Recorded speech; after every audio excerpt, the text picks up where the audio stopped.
ভোর 5টায় আরাফের ফোনটা বেজে উঠতেই একরাশ বিরক্ত নিয়ে সোজা হয়ে বসে কপালের ঘামটা মুছে ফোনটা হাতে নিল।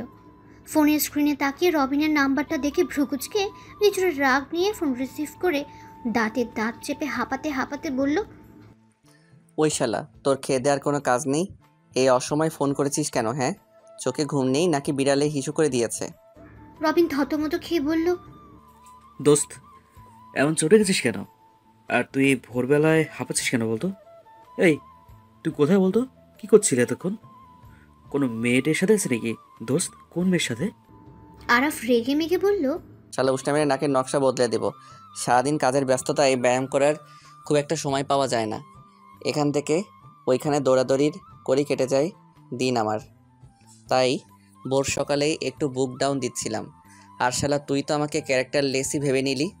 সরি দোস্ত, আসলে এত ভোরবেলা তোর হাঁপানোর শব্দ পেয়ে তার উপর ফোন ধরে তুই যেমন চটে গিয়ে বললি অসব ফোন করেছি কেন অসময়ে, তাই আমি ভাবলাম তুই হয়তো ওইসব এই আর কি। থাম এবার, আর বল কি বলতে এই অসময়ে ফোন করেছিস। আজ আবার কি হলো? রবিন বলল, দোস্ত, মনে হচ্ছে এবার বিয়েটা করতে হবে। এদিন ঘন ঘন উল্টাপাল্টা স্বপ্ন দেখছি আর লুঙ্গি নষ্ট করছি। আরাফ কিছুটা বিরক্তি নিয়ে বলল, দূর শালা, এই বালের কথা বলার জন্য আমাকে সাত সকালে ফোন করে ডিস্টার্ব করছিস? তোর বিয়ে করার হলে কর, গিয়ে আমাকে কেন বলছিস? রবিন মুখ চুপসে বলল, দোস্ত, তোর কোনো কাজিন টাজিন থাকলে লাইন করে দে না, চিন্তা করিস না। বিয়ে আমি তাকেই করব, কিন্তু বিয়ের আগে একটু প্রেম টেম না করলে হয়? হ্যাঁ। আরাফ বলল, শালা তোর মতো খচ্চরের সাথে আমি আমার বোনদের লাইন লাগাবো তা ভাবলি কি করে? দেশে কি ছেলের অভাব পড়েছে যে তোর মতো লুচ্চার কাছে আমার কাজিন বিয়ে দিব? তোর সাথে কোনো মেল লাইন লাগালে তো তার আর বিয়ে করতে হবে না। বিয়ের আগেই তুই সব কাজ সেরে ফেলবি। রাখ বেটা ফোন, আর আন্টি কেবল পাত্রী খুঁজতে। বলেই আরাফ ফোনটা কেটে পাশে রেখে আবার বুক ডাউন দিতে লাগলো। আরাফ একজন NSI অফিসার এবং সে তার কাজের প্রতি খুবই একনিষ্ঠ। শুধু তাই নয়, বরং সে অতি ভদ্র সভ্য একজন সুপুরুষ। কত কত মেয়ে তার উপর ক্রাশ খেয়ে আছে তার কোনো হিসেব নেই। কত মেয়ে তো আবার সরাসরি তাকে প্রপোজও করে বসেছে এবং কয়েকজন ডিরেক্ট রুম ডেটের অফারও দিয়েছে। কিন্তু আরাফ এসবে পাত্তা দেয় না, কারণ সে চায় সে যাকে ভালোবাসবে এবং স্ত্রী হিসেবে গ্রহণ করবে তাকেই তার সর্বস্ব উজাড় করে দেবে। তবে তার মনে এখনও ভালোবাসার পদ্ম ফোটেনি, আর বিয়ের লাড্ডুও ফোটেনি। সে অপেক্ষায় আছে অজানা অদেখা কোনো এক প্রেয়সীর। ভার্সিটির করিডোরে দাঁড়িয়ে নীল আকাশটা দিকে তাকিয়ে আছে রূপালী। দারুণ সুন্দর লাগছে আজকের আকাশটা। হঠাৎ করে কেউ একজন পেছন থেকে তাকে জড়িয়ে ধরে ভাউ করে উঠল। সে চমকে উঠে পেছন ফিরে দেখে তার ক্লাসমেট প্লাস বান্ধবী দোলা। সে সামনের দিকে ফিরে একটা দীর্ঘশ্বাস ছেড়ে বলল, ইয়ার প্লিজ দোলা, তুই এইভাবে আমাকে ধরিস না। তোকে কতবার বলেছি আমাকে এইভাবে টাচ করবি না, আমার ভালো লাগে না। তবু তুই কেন শুনতে চাস না আমার কথা? দোলা তাকে ছেড়ে দিয়ে মুখ ফুলিয়ে বলল, ইয়ার, তুই এমন করিস কেন? আমি তো তোর বান্ধবী, তাই না? ফ্রেন্ড কি ফ্রেন্ডকে টাচ করতে পারে না? রূপালী বলল, পারে, কিন্তু তোর টাচ করা আর অন্যদের টাচ করার মধ্যে একটা পার্থক্য আছে। তুই যদি অন্য মেয়েদের মতো স্বাভাবিকভাবে টাচ করতি তাহলে আমি কিছু বলতাম না, কিন্তু তোর টাচগুলো অন্যদের মতো না। তোর স্পর্শ কেমন যেন, তোর মধ্যে কেন জানি একটা ছেলে ছেলে ভাব দেখতে পাই। তোর আচরণ, তোর কথা বলা, তোর স্পর্শ, সবকিছুতে একটা পুরুষ পুরুষ গন্ধ আছে। দোলা এবার রূপালীর পাশে এসে তার একটা হাত আলতো করে টেনে নিয়ে মুচকি হেসে নরম কণ্ঠে বলল, তাহলে আর প্রবলেম কি বল? আমার মধ্যে যখন পুরুষ পুরুষ গন্ধ পাস তখন চল না আমরা ডেটিং করি। রূপালী যেন আকাশ থেকে পড়লো ওর কথা শুনে, অবাক হয়ে বলল, কি পাগল হয়ে গেছিস নাকি? এগুলো ফাজলামো করিস না, এসব ফাজলামো করিস না প্লিজ। এই ধরনের দুষ্টামি ফাজলামো আমার একদমই ভালো লাগে না। আশেপাশের মানুষ তোর এসব কথা শুনলে কি ভাববে বলতো? দোলা হঠাৎই সিরিয়াস মুখভঙ্গি করে বলল, আই ডোন্ট কেয়ার কে কী ভাবলো আর কে কী বললো। আমি আমার পার্সোনাল লাইফে অন্যদের ভাবনা চিন্তা প্রাধান্য দেবো কেন? আমি শুধু তাকেই প্রার্থনা দেবো যাকে আমি চাই। রূপালী ভ্রুকুচকে বলল, কাকে চাস তুই? দোলা একটা মিষ্টি হাসি দিয়ে রূপালীর গাল টেনে দিয়ে বলল, শোনা আমার, এখনো বুঝো না আমি কাকে চাই? ওর এই বিহেভিয়ারই বরাবরই রূপালীর ভাল লাগে না। এখন তো আরও বিরক্ত লাগছে। সে বিরক্তি মাখা কণ্ঠে বলল, এত ভনিতা না করে বলতো কাকে চাস তুই? এই পর্যন্ত তো কোনো ছেলের সাথেই তোকে কথা বলতে দেখলাম না, শুধু ঝগড়া করা ছাড়া। তোর আবার কাকে মনে ধরলো? দোলা রূপালীর কাঁধে এবার দু হাত রেখে গলা জড়িয়ে ধরে বলল, তুইও না আমার ছেলেদের কেন পছন্দ হতে যাবে? আমার তো ছেলেদের দেখলেই মনে হয় আমার শত্রু। রূপালী ভ্রুকুচকে বলল। দোলা রূপালীর কাছ থেকে হাত সরিয়ে তার দিকে কেমন করে যেন তাকিয়ে বলল। বলবো? রূপালী বলল। বলতেই তো বলছি কখন থেকে। দোলা বলল। রাগারাগি করবি না, আগে বল প্লিজ। তুই তো আমার যখন তখন রেগে যাস, একটু গায়ে হাত রাখলেই তেলে বেগুনে জ্বলে উঠিস। আর এই ভয়ে আমি একদিন অনেকবার চেয়েও তোকে কথাটা বলতে পারিনি।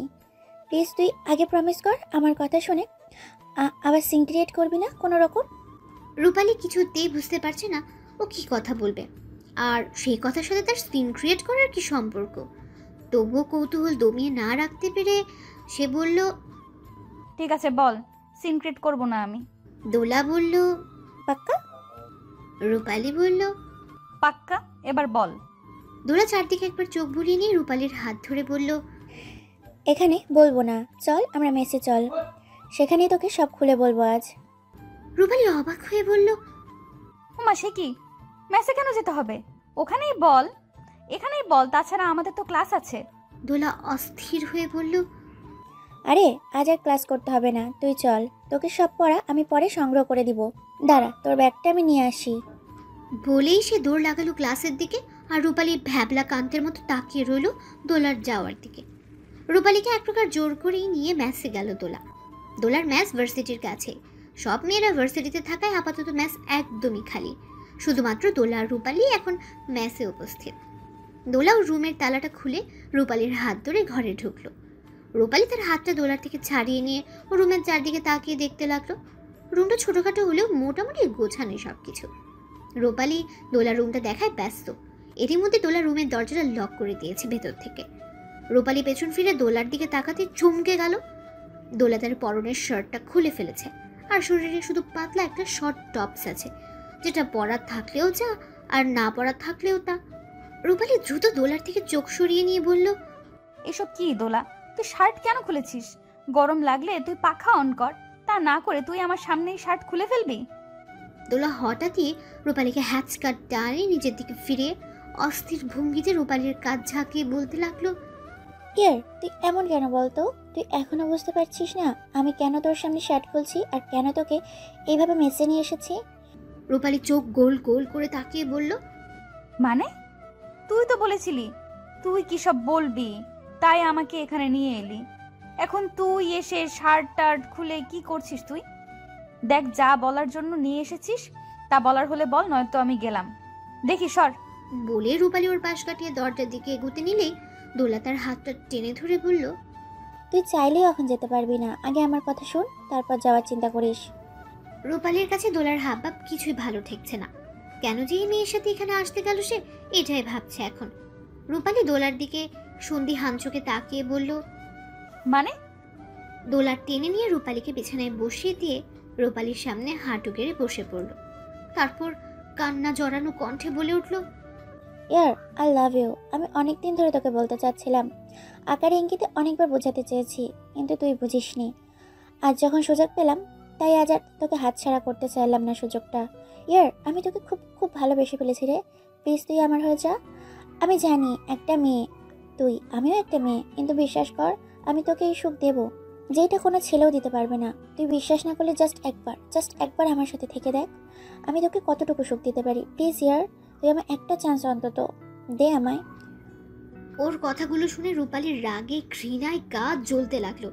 সে নিজেকে সামলাতে না পেরে ঠাস করে দোলার গালে একটা চড় বসিয়ে দিয়ে বসা থেকে উঠে পড়ল। কি করে একটা মেয়ে এতটা খারাপ হতে পারে? কি করে তার মাথায় এমন উদ্ভট আর বাজে চিন্তা আসতে পারে, সেটাই ভেবে পাচ্ছে না রূপালী। রূপালীর চড় খেয়ে দোলা ছল ছল চোখে রূপালীর দিকে তাকিয়ে রইল, আর রূপালীও মেজাজ ছাড়িয়ে ওকে বসা থেকে টেনে ঘৃণার দৃষ্টিতে তাকিয়ে বলল। তুই এতটা নীচ আর খারাপ তা আমি কল্পনাও করতে পারিনি। আমার সন্দেহ হতো তোর চাল চলনে, কিন্তু এতটা গভীরভাবে কখনো ভাবিনি আমি যে তুই এমনও হতে পারিস।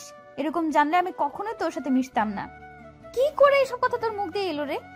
এক বিন্দু লজ্জা করলো না তোর? কেমন মেরে তুই? সবচেয়ে বড় কথা, তুই কি ভুলে গেছিস আমরা যে মুসলিম?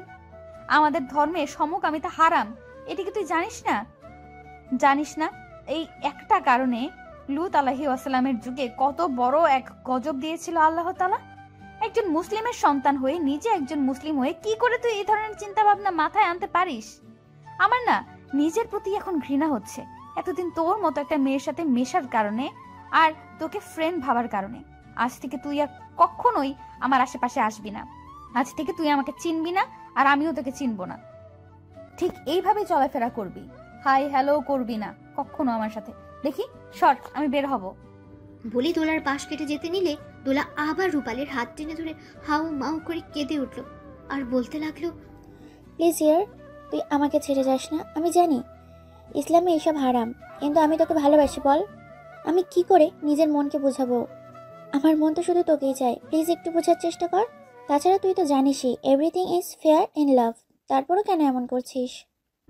রূপালী ঝাড়া মেরে দোলার থেকে নিজের হাত ছাড়িয়ে নিয়ে দাঁতের দাঁত চেপে বলল, I know everything is fair in love, কিন্তু এটা মানুষের বাণী, আর সমকামিতা হারাম, এটা স্বয়ং আল্লাহর বাণী। আমি মানুষের বাণীর চাইতে আল্লাহর বাণীতে বেশি বিশ্বাস করি এবং মানার চেষ্টা করি। তো এইসব চিপ ডায়লগ আমাকে শোনাতে আসবি না। তুই আল্লাহর বাণী মানলি কি মানলি না সেটা তোর ব্যাপার, কিন্তু ভুলেও আমাকে আল্লাহর বাণীর বিরুদ্ধে কোনো কথা শোনাতে আসবি না। Got it? আর হ্যাঁ, এই যে তুই আমাকে ভালোবাসি ভালোবাসি বলে পাগলামো করছিস, আমার সাথে থাকতে চাইছিস, বিয়ে করতে চাইছিস, আমার মনে হয় কি জানিস তো, তুই আসলে কোনো একটা মানসিক সমস্যায় ভুগছিস, আর এগুলো তোর সেই মানসিক সমস্যার ফল। তাই একটা মেয়ে হয়েও তুই আরেকটা মেয়ের প্রতি আকৃষ্ট হয়ে পড়েছিস। অথচ আল্লাহ তাআলা পৃথিবীতে নারীকে পুরুষের জন্য আর পুরুষকে নারীর জন্য পাঠিয়েছে। আমার মনে হয় তোর একবার নিজের চিকিৎসা করানো দরকার। তুই কোনো গাইনি অথবা সাইকিয়াট্রিক ডাক্তারের সাথে কথা বলে দেখ তোর প্রবলেমটা আসলে কি, আর যত তাড়াতাড়ি সম্ভব নিজেকে সুস্থ স্বাভাবিক করে তোলার চেষ্টা কর, এতেই তোর মঙ্গল। বলে রূপালী আর এক সেকেন্ডও না দাঁড়িয়ে দরজার কাছে গিয়ে দরজা খুলে গট গট করে দ্রুত বেরিয়ে যেতে লাগলো দোলার ম্যাচ থেকে। প্রচন্ড কান্না পাচ্ছে ওর দোলার এমন আচরণে। রূপালী ভাবতেই পারেনি দোলা তাকে এখানে ডেকে এনে এমন একটা পরিস্থিতি ক্রিয়েট করবে। রূপালী চোখের জল মুছতে মুছতে দ্রুত পায়ে দোলার ম্যাচের মেইন গেট দিয়ে বের হয়ে যেতে নিতেই সজোরে কারোর সাথে একটা ধাক্কা খেলো, আর পড়ে যেতে নিয়েও নিজেকে সামলে নিল। সে ভেজা চোখে একবার ধাক্কা খাওয়া লোকটার দিকে আর চোখে তাকিয়ে সরি বলেই চোখ মুছতে মুছতে আবার হাঁটা ধরলো। আর ওই লোকটা এবং তার সাথে যে আরেকজন ছিল তারা দুজনই হা করে রূপালীর দিকে পেছন দিকে তাকিয়ে রইল, হয়তো বোঝার চেষ্টা করছিল রূপালীর কান্নার কারণ। রূপালী কিছু দূর আসতে একটা রিক্সা পেয়ে দ্রুত রিক্সায় উঠে গেল। আজ আর ক্লাস করবে না সে। রূপালী রিক্সা করে তার গন্তব্যের দিকে ছুটছে, আর ওইদিকে যে লোকটার সাথে ধাক্কা খেয়েছিল সে এতক্ষণ রূপালীর দিকে ভ্যাবলার মতো কিছুক্ষণ তাকিয়ে থাকলেও রূপালী কিছু দূর যাওয়ার পরই সে কি যেন একটা ভেবে দ্রুত রূপালীর রিক্সা ধরার জন্য দৌড় লাগালো। কিন্তু ততক্ষণে রূপালীর রিক্সা অনেকটা দূরে চলে গেছে, যার কারণে সে আর রূপালীর নাগাল পায়নি। সে শিট বলে নিজের থাইয়ের উপর একটা থাপ্পড় মেরে মাথার চুলগুলো টানতে টানতে লাগলো। তার সাথে ছেলেটা পেছন থেকে এসে বলল, কিরে আরাফ, তুই হঠাৎ এভাবে ছুটে এলি কেন? মেরে চিনিস নাকি? নাকি ওটাই তোর বোন? আরাফ রেগে গিয়ে চোখ গরম করে তাকিয়ে ওই ছেলেটার পায়ে একটা মারা দিয়ে বলল, শালা কোন দিক থেকে ওকে আমার বোন লাগে রে? ছেলেটা বেকুব বনে গিয়ে পা ডলতে ডলতে বলল। তাহলে? আরাফ মুখটা ফুলিয়ে বলল, তাহলে এত কিছু তোকে বুঝতে হবে না, চল। বলে আরাফ আবার সেই ম্যাচের সামনে গিয়ে দাঁড়িয়ে ফোন লাগালো তার বোনের নাম্বারে। আসলে সে এখানে তার ছোট বোনকে নিতে এসেছিল। আরাফ তার বোনের নাম্বারে কল লাগালো, আর কল লাগিয়ে দেখে তার বোনের ফোন বন্ধ। কয়েকবার চেষ্টা করেও যখন আর কোনো লাভ হলো না তখন বাধ্য হয়ে ফিরে গেল সে। আরাফ বাড়িতে ফিরলে তার মা আরিফা বললেন, কিরে আরাফ, তোর বোন কই? ওকে নিয়ে আসিসনি? আরাফ ভ্রুকুচকে বলল, মা, আমি তো গেছিলাম কিন্তু তোমার মেয়েকে ফোনে পাইনি। ফোন বন্ধ করে কোথায় গিয়ে বসে আছে কে জানে। মেসের সামনে অনেকক্ষণ দাঁড়িয়েও ছিলাম, হয়তো ভার্সিটিতে ছিল তাই ফিরে এসেছি। ওকে ফোন করে বলে দিও নিজেই চলে আসতে।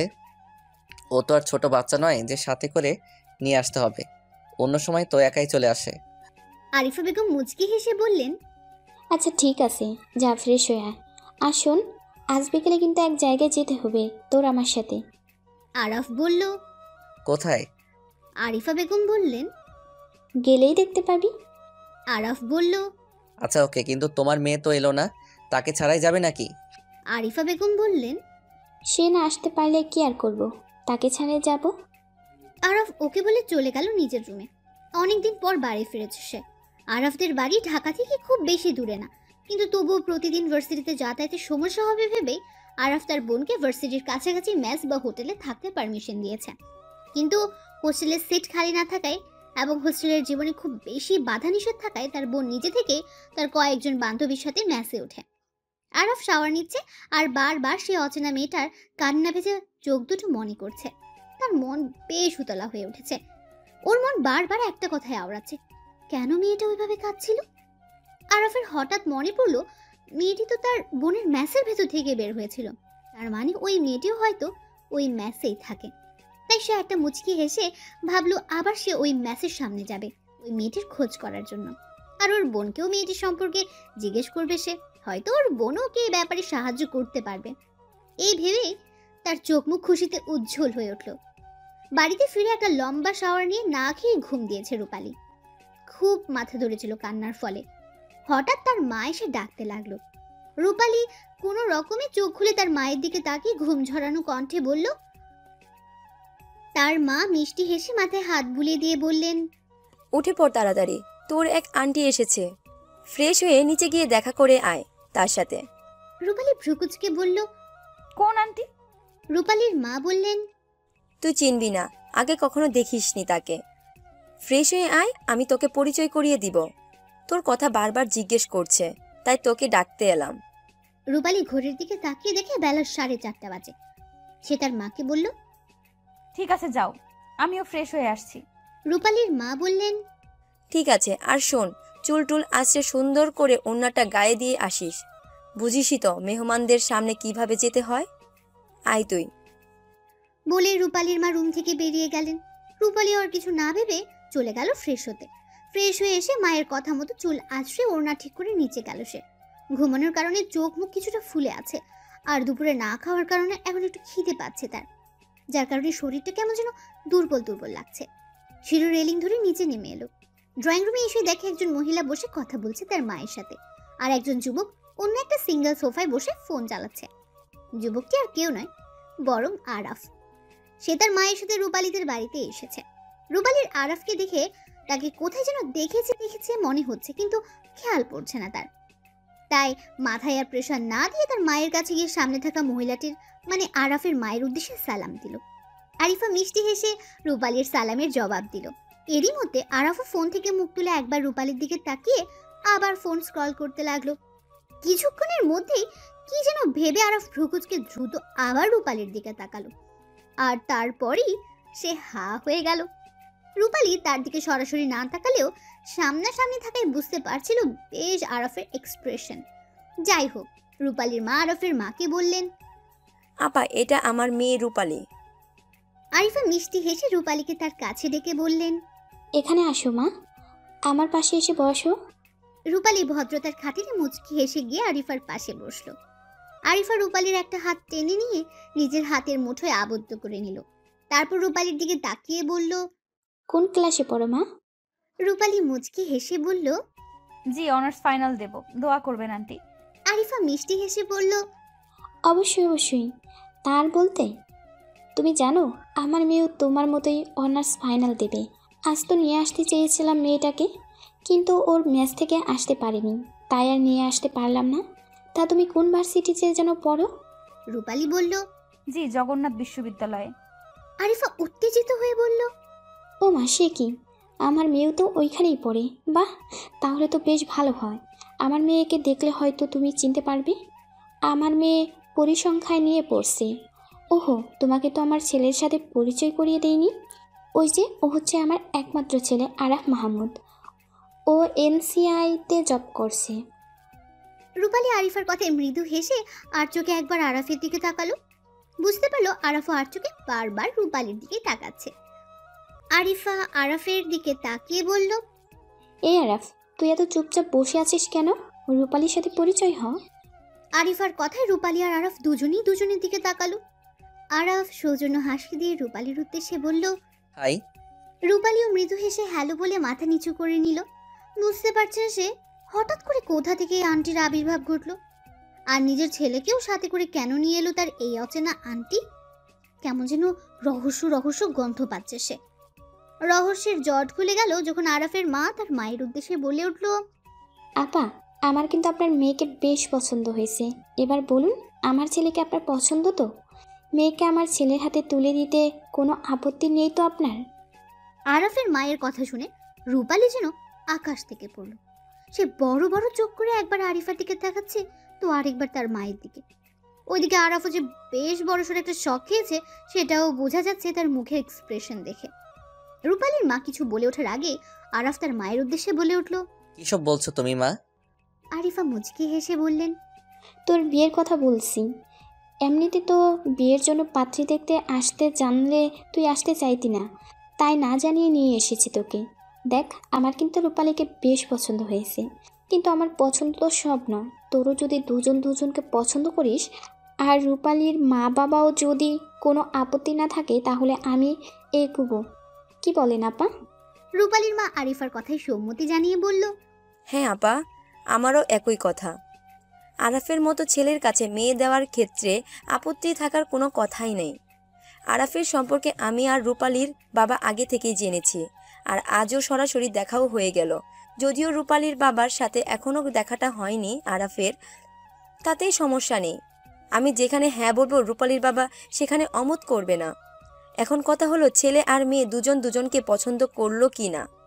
আরাফের মা বললেন, হ্যাঁ, এটাই তো। হ্যাঁ, কি রে আরাফ, তুই কিছু বল। তোরা দুজন কি একটু আলাদা কথা বলে নিবি? তাহলে দুজনের সুবিধা হবে সিদ্ধান্ত নিতে। আরাফের মায়ের কথা শুনে রূপালী আরাফের রিয়াকশন জানার জন্য তার দিকে তাকাতেই দেখে আরাফের চেহারায় ব্লাশিং ব্লাশিং ভাব দেখা যাচ্ছে। রূপালীর তো বুকে মোচড় দিয়ে উঠল। আরাফ আবার বিয়েতে রাজি হয়ে যাবে নাকি?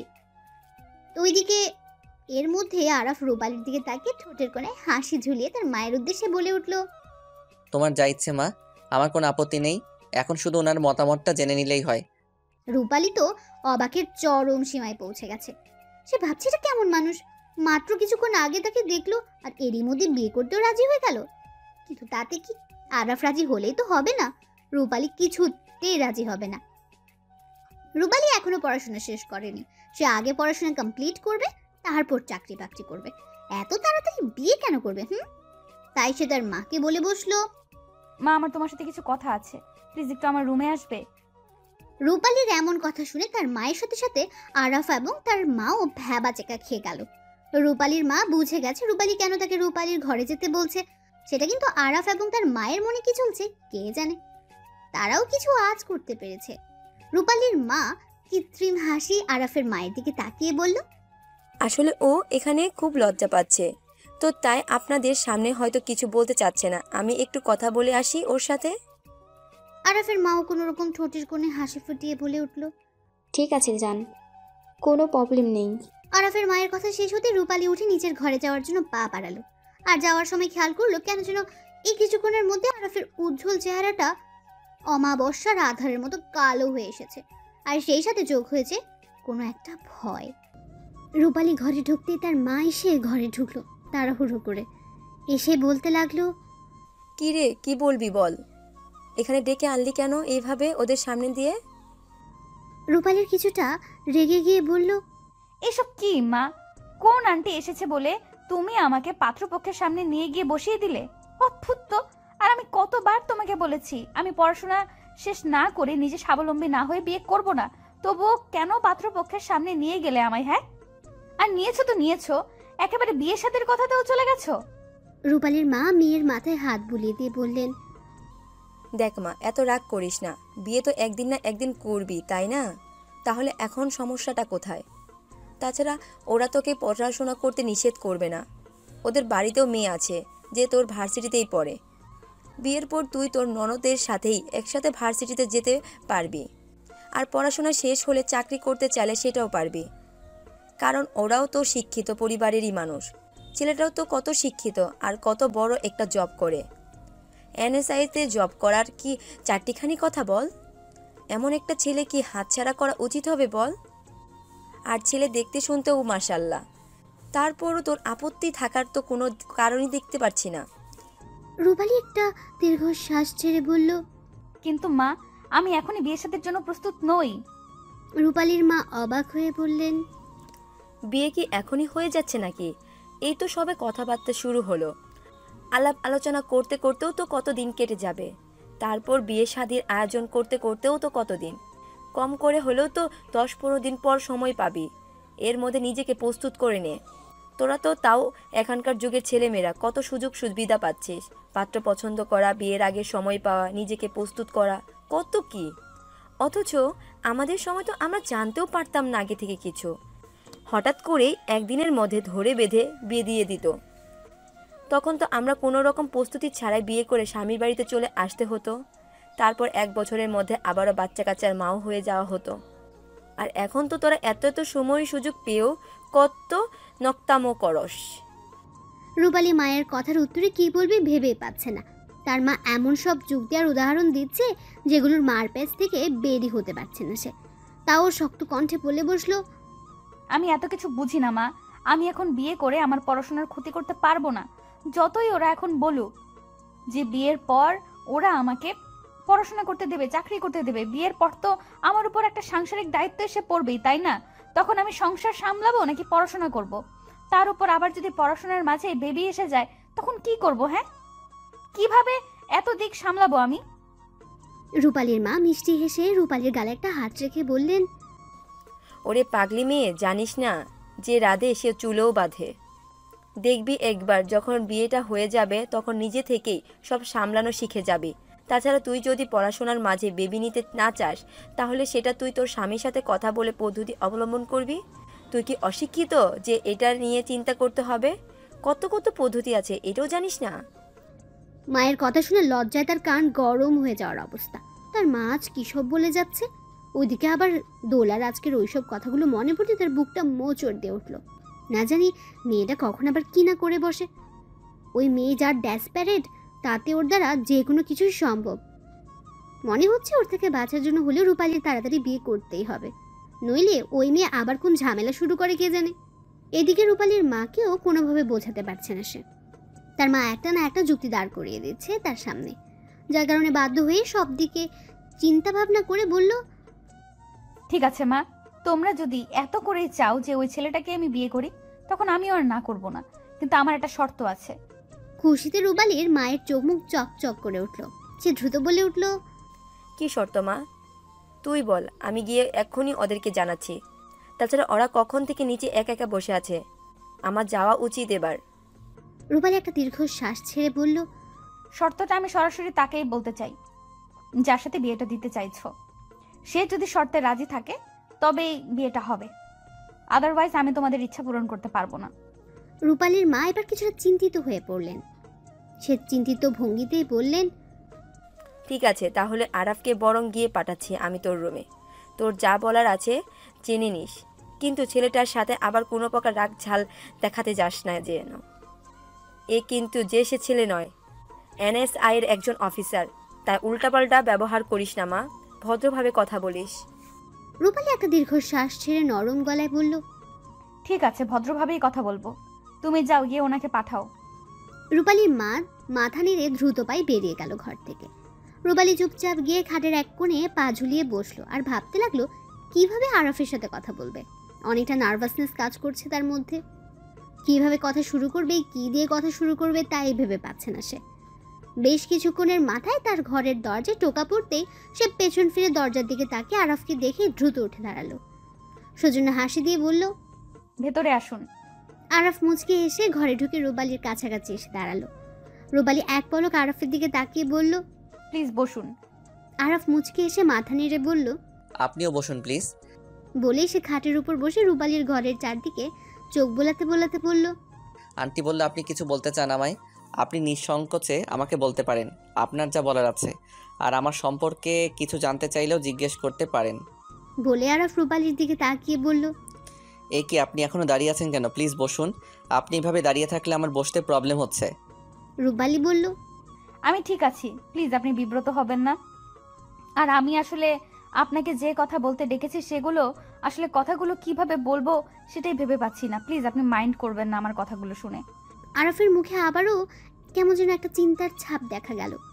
তবু আরাফ ঠোঁটের কোণে মৃদু হাসি ফুটিয়ে বলল, আপনি নিঃসংকোচে বলুন আমায় কি বলতে চান, আমি মাইন্ড করব না, সত্যি বলছি। রূপালী এবার কিছুটা সাহস পেয়ে একটা দীর্ঘ শ্বাস ছেড়ে বলতে লাগলো, দেখুন, আমি আসলে এখন বিয়ে করতে চাই না। আমি পড়াশোনা কমপ্লিট না করে বিয়ে করার কথা কখনো ভাবিইনি। আর সবচেয়ে বড় কথা, আমি এখনো বিয়ে শাদীর জন্য মানসিক ও শারীরিক কোনোভাবেই প্রস্তুত নই। বিয়ে শাদী নিয়ে এতটা ভাবিও নি কখনো, কিন্তু মাকে আমি কিছুতেই বোঝাতে পারছি না। তাই আমি মাকে বলেছি যে আমি বিয়ে করতে এক শর্তেই রাজি হব, আর সেই শর্তটা যদি আপনি মানতে পারেন তবেই আমাদের বিয়েটা হবে। যদিও আমি শর্তটা কি সেটা মাকে জানাইনি, বলেছি আপনাকে জানাবো আমার শর্ত কি, তাই আপনাকে ডেকে পাঠিয়েছি। কিন্তু সত্যি বলতে আমি আপনাকে কোনো শর্ত দিতে নয়, বরং আপনার কাছে হেল্প চাইতে এখানে ডেকেছি। কারণ আমি জানি আমি যে শর্তের কথা বলছি সেটা আপনি কেন কোনো পুরুষ মানুষই হয়তো মানবে না। তাই শর্তের কথাটা বাদ দিয়ে সরাসরি বলছি, আপনি বরং আপনার মাকে গিয়ে বলে দিন আমাকে আপনার পছন্দ নয়, কিংবা আমার দেওয়া শর্ত আপনার পক্ষে মানা সম্ভব নয়। তাহলে আর কোনো ঝামেলা থাকবে না এবং মাও আমাকে আর জোর করবে না। প্লিজ এইটুকু হেল্প করুন আমায়। আরাফের মনটা যেন ভেঙে চুরমার হয়ে যাচ্ছে রূপালীর এমন কথা শুনে। সে কৃত্রিম হেসে মাথা নিচু করে ছলছল চোখে চেয়ে বলে উঠল, হেল্প না হয় করে দিলাম, কিন্তু তার আগে তো আমারও জেনে নেওয়া উচিত আপনার শর্তটা ঠিক কী। এমনও তো হতে পারে শর্তটা আমি পূরণ করতে পারবো, তাই না? কিন্তু শর্তটা না জেনে যদি আমি হার মেনে যাই তাহলে কিভাবে হয় বলুন? তাছাড়া আমি তো সহজে হার মানার ছেলে নই যে চেষ্টা না করেই হার মেনে নেব। তাই দয়া করে একবার আপনার শর্তটা ঠিক কী সেটা আমাকে বলে দিন প্লিজ, তাহলে আমারও বুঝতে নিতে সুবিধা হবে আপনাকে বিয়ে করা সম্ভব নাকি অসম্ভব। রূপালী বলল, দেখুন, আমি বললামই আপনি পারবেন না এই শর্ত মানতে, তাহলে শুধু শুধু জেনে কি করবেন? আরাফ এবার বসা থেকে উঠে রূপালীর সামনে এসে দাঁড়ালো। তার চোখের দিকে তাকিয়ে বলল, পারবো কি পারবো না সেটা আমার উপরই না হয় ছেড়ে দিন, আপনি আপনার শর্তটা বলুন। রূপালী মাথা নেড়ে আরাফের দিক থেকে দৃষ্টি সরিয়ে উল্টো দিকে ঘুরে আরাফের দিকে পেছনে গিয়ে দাঁড়ালো। তারপর একটা দীর্ঘশ্বাস ছেড়ে আমতা আমতা করে বলতে লাগলো, দেখুন, আমি তো একটু আগেই আপনাকে বললাম আমি এখন বিয়ে করতে না চাওয়ার কারণগুলো। 1, আমার পড়াশোনা, ক্যারিয়ার। 2, আমি এখন বিয়ের জন্য একদমই প্রস্তুত নই। মানে বুঝতেই পারছেন নিশ্চয়ই, আমি শারীরিক বা মানসিক কোনোভাবেই প্রস্তুত নই। আর এই ব্যাপারগুলো জেনেও কেউ যদি এই মুহূর্তে আমাকে বিয়ে করতে চায় তাহলে তাকে আমার একটা শর্ত মানতে হবে। আর শর্তটা হলো বিয়ের পর সে আমার ইচ্ছের বিরুদ্ধে আমার উপর স্বামীর অধিকার খাটাতে পারবে না। আর যতদিন না আমি এসবের জন্য প্রিপেয়ার হই, মোট কথা আমি না চাইলে সে আমাকে টাচও করতে পারবে না, যতদিন না আমি নিজ থেকে তাকে সেই অধিকার দেব। কথাগুলো বলে রূপালী আবার আরাফের দিকে ফিরে দাঁড়ালো। আর আরাফের চোখের দিকে তাকানোর সাহস হচ্ছে না এই মুহূর্তে। সে জানে না আরাফের ফেস রিয়াকশনটা এই মুহূর্তে ঠিক কেমন। অবশ্য তার জানার ইচ্ছেও নেই। সে আরাফের দিকে না তাকিয়েই বলল, আমি জানি এটা আপনার পক্ষে মেনে নেওয়া সম্ভব না, আর শুধু আপনি কেন, কেউই এটা মানতে চাইবে না। তাই আপনার কাছে আমার একটাই রিকোয়েস্ট, আপনি প্লিজ বাড়ি গিয়ে আপনার মাকে বলে দেন আপনার আমাকে পছন্দ হয়নি। বলে রূপালী আর চোখে একবার আরাফের দিকে তাকাতে আরাফের সাথে তার চোখাচোখি হয়ে গেল। দেখলো আরাফ কেমন যেন ঘোর লাগানো চোখে তার দিকে তাকিয়ে আছে। রূপালী দ্রুত নিজের চোখ সরিয়ে নিল। তা দেখে আরাফ মুচকি এসে বলল, বিয়ের জন্য তৈরি হও। রূপালী অবাকের চরম পর্যায়ে গিয়ে বিস্মিত চোখে আরফের দিকে তাকাতে আরফ মিষ্টি হেসে বেরিয়ে গেল ঘর থেকে। আর রূপালী থ মেরে দাঁড়িয়ে আছে। আরফের সাথে রূপালীর বিয়ে হয়েছে আজ 1 মাস। এর মধ্যে আরফ প্রায় কয়েকবার রূপালীর অনেকটা কাছাকাছি চলে গিয়েছিল, তবে সেটা ঘুমের মধ্যে। তবে যখনই সে টের পেয়েছে সেটা তখনই খুব বিব্রত বোধ করেছে এবং অনুশোচনায় ভুগেছে, যেটা রূপালী আরফের চোখের মধ্যেই দেখতে পেয়েছে। আর তাই সেও এখন নিজে যথেষ্ট সচেতন থাকে এ ব্যাপারে। আরফের সাথে নর্মালি কথাবার্তা হলেও অতটা ফ্রিভাবে এখনো হয় না, রূপালী যেমনটা স্বামী স্ত্রীর মধ্যে হয়। অবশ্য আরফ যখনই বাসায় থাকে সে কোনো না কোনো বাহানায় রূপালীর সাথে কথা বলতে চায়, রূপালীর সাথে মিশতে চায়, কিন্তু রূপালী কেন যেন বারবার নিজেকে আরফের থেকে গুটিয়ে রাখে। তবে তাদের বিয়ের পর থেকে একটা বিষয়ে রূপালী খুবই দুশ্চিন্তায় ভুগছে, আর সেটা হলো তার বিয়ের দিন যখন তাকে আরফদের বাড়িতে আনা হলো তখন সবার সাথে তাকে পরিচয় করিয়ে দেওয়ার এক পর্যায়ে তাকে আরফের ছোট বোনের সাথে যখন পরিচয় করিয়ে দেওয়া হচ্ছিল তখন যেন তার পুরো আকাশটাই থমকে গেল। তার সামনে যখন আরফের বোন এসে দাঁড়ালো তখন তার জন্য এক মুহূর্তের জন্য নিঃশ্বাসই আটকে গেল, কারণ তার সামনে আর কেউ নয় বরং দোলায় দাঁড়িয়েছিল। সে বিয়ের বরযাত্রীতে যায়নি শরীর খারাপ লাগছিল বলে, কিন্তু যখন রূপালীকে আরফদের বাড়িতে আনার পর দোলা প্রথম দেখলো তখন দোলাও রূপালীর মতোই থমকে গিয়েছিল। যাই হোক, রূপালী দোলাকে দেখার পর কোনো রকমে নিজেকে সামলে নিয়ে দোলার থেকে চোখ সরিয়ে নেয় এবং দোলাকে না চেনার ভান করে থাকে। তখন থেকে মনের ভেতর একটা ভয় বাসা বাঁধে রূপালীর, এটা ভেবে যে না জানি দোলা মেয়েটা কখন তার জীবনে একটা ঝড় নামিয়ে আনে। দোলার যে স্বভাব আর রূপালীর প্রতি ওর যে অনুভূতি বা আকর্ষণ তা যদি একবার কেউ টের পায় তখন কি হবে। সেই ভয়ে রূপালী নিজেকে দোলার থেকেও গুটিয়ে গুটিয়ে রাখতে চেষ্টা করে যখনই দোলা বাড়িতে থাকে। দোলা এর মধ্যে কয়েকবার রূপালীর সাথে আলাদাভাবে কথা বলারও চেষ্টা করেছে, কিন্তু প্রতিবারই রূপালী কোনো না কোনো অজুহাত দেখিয়ে সরে যেত দোলার থেকে। বাইরে কোনো কাজ থাকলে দোলাকে পাহারা দিয়ে দিয়ে সেগুলো সেরে নিত, আর বাকি সময় বেশিরভাগই ঘরে দরজা বন্ধ করে বসে থাকতো। এত সাবধানে থাকার চেষ্টাতেও তার বাধা হয়ে দাঁড়ালো দোলাই, তার মা এবং আরাফ। তারা ঠিক করেছে যেহেতু রূপালী আর দোলা একই কলেজে একই সাথে পড়ে, সেহেতু দোলা এবার বাড়ি থেকেই ভার্সিটিতে যাওয়া আসা করবে, তাও রূপালীর সাথে। এদের রূপালীকেও আর একা একা ভার্সিটি যেতে হবে না, আর দোলাকেও মেসে থাকতে হবে না। কিন্তু রূপালী তো জানে ওদের এই সিদ্ধান্তে ওদের দোলার উপকার হলেও রূপালীর জন্য যে পুরোটাই বাস। ওই মেয়ে এখন বাড়িতে থেকেও রূপালীকে জ্বালাবে। যার থেকে পালিয়ে বাঁচার চেষ্টা করছে সে একেবারে তার পেছনেই কাছাকাছি চলে আসার ব্যবস্থা করছে। ভাগ্যিস দোলা ছেলে না হয়ে মেয়ে হয়ে পৃথিবীতে এসেছিল। মেয়ে হয়ে যা করছে, ছেলে হলে না জানি কি হতো। ওইদিকে দোলা তো খুশিতে এখন আত্মহারা, আর রূপালী রাত দিন ঘুম প্লাস দিশেহারা। দিনে দোলার ভয়ে গুটিয়ে থাকতে হয়, আর রাতে বরের ভয়ে। কখন কোনজন তার উপর হামলে পড়ে কে জানে। বাইরে প্রচণ্ড ঝড় বৃষ্টি হচ্ছে। রূপালী দরজা জানালা লাগিয়ে বসে আছে। ঘর থেকে বের হওয়ার ইচ্ছে নেই, কারণ কখন আবার দোলার সামনে পড়তে হয় তাকে কে জানে। এমনিতে আরাফ বাড়িতে ফেরেনি এখনো। রূপালীর তো ইদানিং আরাফের থেকে ওর বোন আজমিরা মাহমুদ দোলাকে বেশি ভয় লাগে।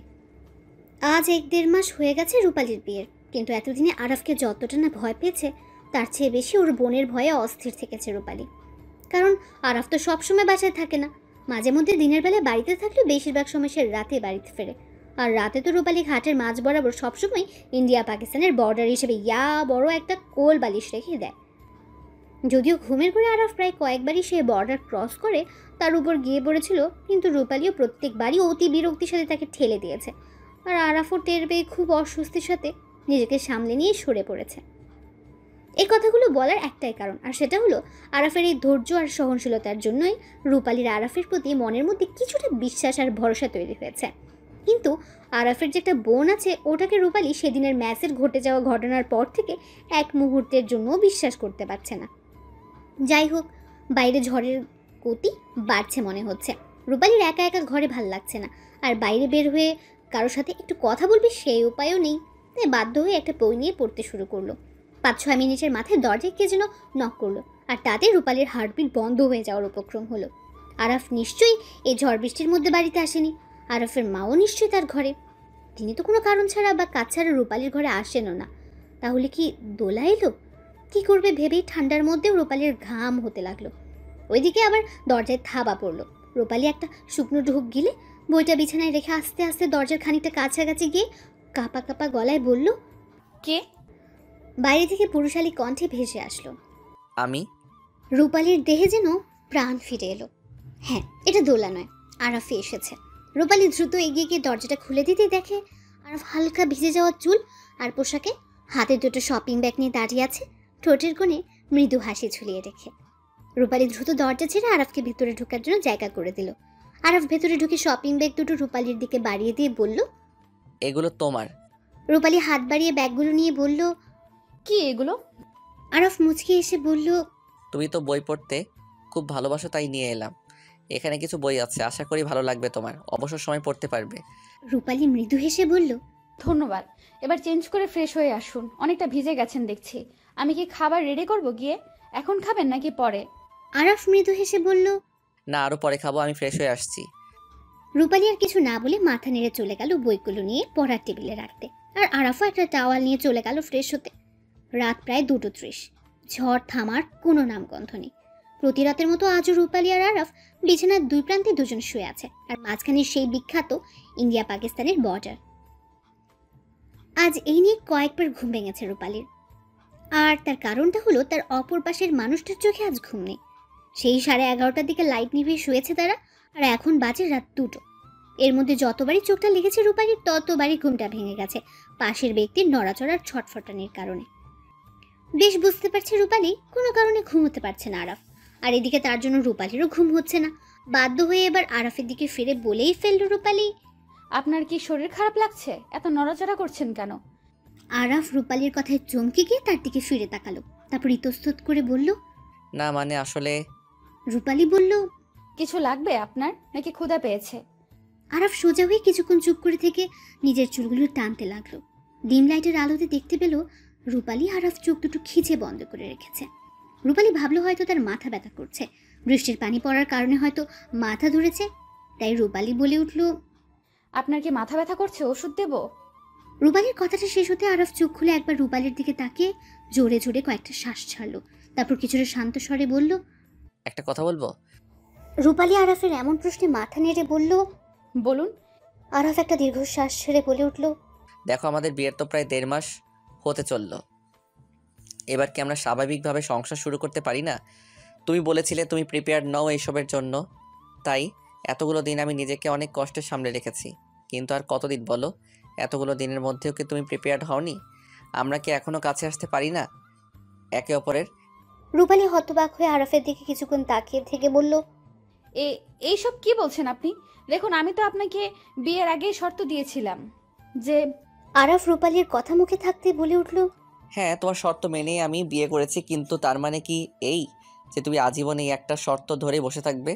আমি তো এতগুলো দিন তোমাকে সময় দিলামই, তুমি মন এবং শারীরিকভাবে নিজেকে প্রস্তুত করার জন্য, তাই না? আমাদের বিয়ের এতদিন হয়ে গেছে, আর এখনও যদি তুমি বলো তুমি প্রিপেয়ার্ড নাও, তাহলে কিভাবে হবে বলো তো? আচ্ছা, একটা কথা বলো তো, এতগুলো দিনে কি তোমার একবারও ইচ্ছে করেনি আমার কাছে আসার? বলো না প্লিজ। আচ্ছা, বলতে হবে না, এতদিনের কথা সব বাদ, চলো না আমরা আজ থেকে সব কিছু শুরু করি। আরাফের প্রতিটা কথা রূপালীর বুকে বা পাশটায় কেমন যেন এক অস্থিরতা সৃষ্টি করছে। সে একটা শুকনো ঢোক গিলে কাঁপা কাঁপা গলায় বলে উঠল, আমার ঘুম পাচ্ছে, প্লিজ আপনি ঘুমান, অনেক রাত হয়ে গেছে। বলেই রূপালী দ্রুত উল্টো দিকে ফিরে কাঁথা মুড়ি দিয়ে শুয়ে পড়ল। খুব ভয় করছে তার এই মুহূর্তে। রূপালী অন্যদিকে ঘুরে কাঁথা মুড়ি দিতে আরাফ আহ্লাদি গলায় বলতে লাগলো, প্লিজ এরকম করো না আমার সাথে, আমার খুব কষ্ট হচ্ছে, বিশ্বাস করো। এই প্লিজ কাঁথাটা সরিয়ে দিকে ফিরো না, প্লিজ একটাবার আমার দিকে ফিরে তাকাও, একটাবার আমার চোখের দিকে তাকিয়ে দেখো, শুনো না প্লিজ। আরাফের অনুরোধ আর আবেগমাখা গলায় বলা কথাগুলো রূপালীর ভেতরে যে কি ঝড় তুলছে তা কিভাবে বোঝাবে সে আরাফকে? কেন এমন করছে হঠাৎ? আরাফ কিছুই বুঝতে পারছে না। রূপালী এতদিন তো আরাফ এমন করেনি, তাহলে আজ কেন? কিচ্ছু ভাল লাগছে না রূপালীর। রূপালী সত্যি এসব নিয়ে এতদিন একদমই ভাবেনি। হঠাৎ করে এত তাড়াতাড়ি আরাফ এমন শুরু করবে তা তো মাথাতেই আসেনি রূপালীর। ওইদিকে রূপালীর কোনো সারা শব্দ না পেয়ে আরাফ রূপালীর কাঁথাটা ধরে টান মেটে সরিয়ে দিল রূপালীর মাথা থেকে। রূপালীও চোখ খিচে বন্ধ করে রইল। আরাফ এবার আরো করুণ স্বরে বলে উঠল, প্লিজ এদিকে তাকাও না, কেন এত কষ্ট দিচ্ছ আমায়? তোমার কি একটু মায়া হয় না আমার প্রতি? এতগুলো দিনে কি আমি একটু তোমার মনে জায়গা করতে পারিনি? বলো, কি হলো, কথা বলছো না কেন? প্লিজ কথা বলো। দেখো, আমি জানি এইটুকু সময়ের মধ্যে যে তুমি ঘুমিয়ে পড়োনি, সো প্লিজ এই ঘুমের ভান ধরে চুপ করে থেকো না। বলে আরাফ মাঝখানে থাকা কোল বালিশটার উপর দিয়ে কিছুটা ঝুঁকে রূপালীর বাহুতে ধরে নাড়া নিতে রূপালী কিছুটা রাগ দেখে আরাফের হাত ছাড়া মেরে ফেলে দিয়ে ঝাড়ি মেরে বলল, ডোন্ট টাচ মি প্লিজ। কেন এরকম করছেন আপনি হঠাৎ? আমি প্রিপেয়ার্ড নই এখনো, কেন বারবার এসব বলছেন? রূপালীর কথাগুলো শেষ হতে আরাফ রাগে ফুসফাস করতে করতে হঠাৎ করে মাঝখানের কোল বালিশটা এক হাতে ধরে ছুঁড়ে ফেলে দিয়ে আচমকা রূপালীর কাছে চলে গেল। আর রূপালী আরাফের এমন কাজে ভ্যাবাচিকা খেয়ে গেল। কি করছেন আরাফ? কেন করছেন? কিছুই বুঝতে পারছে না রূপালী। রূপালীর কাছে গিয়ে আচমকা তার দুই হাত চেপে ধরে দাঁতের দাঁত চেপে বলতে লাগলো, আরাফ কেন প্রিপেয়ার্ড নাও তুমি এখনো? কি প্রবলেম তোমার বলো? কোনো ফিজিক্যাল প্রবলেম থাকলে বলো আমায়, আমি ডক্টরের কাছে নিয়ে যাব। বলো কি প্রবলেম? আরাফের এমন কাণ্ডে রূপালী হতবাক হয়ে ছল ছল চোখে আরাফের দিকে তাকিয়ে থেকে বলল, সেরকম কিছুই না। কি সব বলছেন আপনি? আরাফ দাঁতে দাঁত চেপে বলল, তাহলে প্রবলেম কি? কেন কাছে আসতে দাও না আমায়? এতদিন তো সময় দিয়েছি আমি। ফিজিক্যাল কোনো প্রবলেম যদি না থাকে তাহলে এতদিনেও তুমি প্রিপেয়ার্ড কেন হওনি বলো? এতদিন লাগে একটা মানুষের এইসবের জন্য প্রিপেয়ার্ড হতে, যেখানে এতগুলো দিন এতগুলো রাত আমরা একই ছাদের নিচে একই বিছানায় থাকছি। কি হলো, উত্তর দাও। রূপালী ফুপাতে ফুপাতে নিজেকে আরাফের থেকে ছাড়ানোর চেষ্টা করতে লাগলো আর বলতে লাগলো, আপনি কেন আমায় এভাবে জোর করছেন? আমারও তো একটা ইচ্ছা অনিচ্ছা আছে নাকি? আমার এখন ইচ্ছা করছে না, ভালো লাগছে না আমার। আপনি বুঝতে পারছেন না কেন এটা? আরাফ রূপালীকে আরো শক্ত করে চেপে ধরে বলতে লাগলো, তুমি কেন বুঝতে পারছো না আমার প্রবলেমটা? আর কেন তোমার ইচ্ছে করছে না? কেন ভালো লাগছে না বলো? কেমন মেয়ে মানুষ তুমি, যেখানে অন্যান্য মেয়েরা পাগল হয়ে থাকে আমাকে পাওয়ার জন্য, এমনকি আমার সাথে রুম ডেট পর্যন্ত করতে চায় তারা, অথচ তুমি আমার বউ হয়ে এবং আমার সাথে এক বিছানায় এতদিন থাকার পরেও বলছো তোমার ইচ্ছেই করে না। কেন ইচ্ছে করে না? কি আমাকে ভালো লাগে না? পছন্দ হয় না আমাকে? পছন্দ না হলে বিয়েতে রাজি হলে কেন বলো? জোর করেছি আমি তোমাকে বিয়ে করতে? পছন্দ না হলে সরাসরি তো বলতে পারতে আমাকে তোমার পছন্দ নয়, তাই বিয়ে করবে না আমাকে? এই আমার কোন দিক পছন্দ হয় না তোমার? কোন দিক থেকে কমতি আছে আমার বলো? রূপালী আরাফের থেকে ছোটার জন্য আপ্রাণ চেষ্টা করছে, যার কারণে আরাফের সাথে একদিকে তার এক প্রকার ধস্তাধস্তি চলছে, আর অন্যদিকে আরাফ নিজের মতো বলেই যাচ্ছে তার মুখ দিয়ে যা আসছে তা। রূপালী এক পর্যায়ে না পেরে একটা চেঁচানোর সরেই বলল, কারণ বলছি আমায় ভালো লাগে আমার এসব। আরাফের রাগও যেন এবার আরো কয়েক গুণ বেড়ে গেল। সে রাগে ফুসফাস করতে করতে পুরোপুরিভাবে রূপালীর উপর উঠে গেল আর বলতে লাগলো, ভাল লাগে না কেন? এবার ভালো লাগবে সব, সেই ব্যবস্থাই করছি, দাঁড়াও। বলে রূপালীর গলায় মুখ ডুবিয়ে দিল আরাফ। রূপালী কিছুতেই আরাফকে নিজের থেকে ছাড়াতে পারছে না। আরাফ তার 2 হাত শক্ত করে ধরে রেখেছে। ওদের মধ্যে এক প্রকার ধস্তাধস্তি চলছে, কিন্তু বিশাল দেহি আরাফের শক্তির সাথে পেরে উঠছে না রূপালী। আরাফ এলো পাথারি চুমোর কামড় দিতে লাগলো রূপালীর গলায় আর মুখে। অনেক চেষ্টা করেও রূপালী আরাফের সাথে পেরে না উঠে এক পর্যায়ে শরীরের সব এনার্জি হারিয়ে শরীর ছেড়ে দিল আর ফুপিয়ে কাঁদতে লাগলো। আর আরাফও সেই সুযোগে রূপালীর হাত ছেড়ে দিয়ে দ্রুত নিজের শরীরের শার্টটা খুলে ফেলল। এই ঠান্ডার মধ্যেও পুরো শরীর ঘেমে গেছে তার। সে শার্টটা ফ্লোরে ছুঁড়ে ফেলে আবার হামলে পড়লো রূপালীর উপর। আর তখনই রূপালীর সুযোগ বুঝে আরাফের কাঁধে খুব জোরে একটা কামড় বসিয়ে দিতে আরাফ খানিকটা শব্দ করে আহ বলে চিৎকার দিয়ে উঠল। আর রূপালীও সাথে সাথে তাকে শরীরের সর্বোচ্চ শক্তি প্রয়োগ করে দিল এক ধাক্কা। আরাফ তাল সামলাতে না পেরে পড়ে গেল বিছানায়। আর সেই সুযোগে বিছানা থেকে দ্রুত উঠে গিয়ে ওয়াশরুমে ঢুকে হাঁপাতে লাগলো আর আঁচল দিয়ে মুখ চেপে ধরে কাঁদতে লাগলো রূপালী।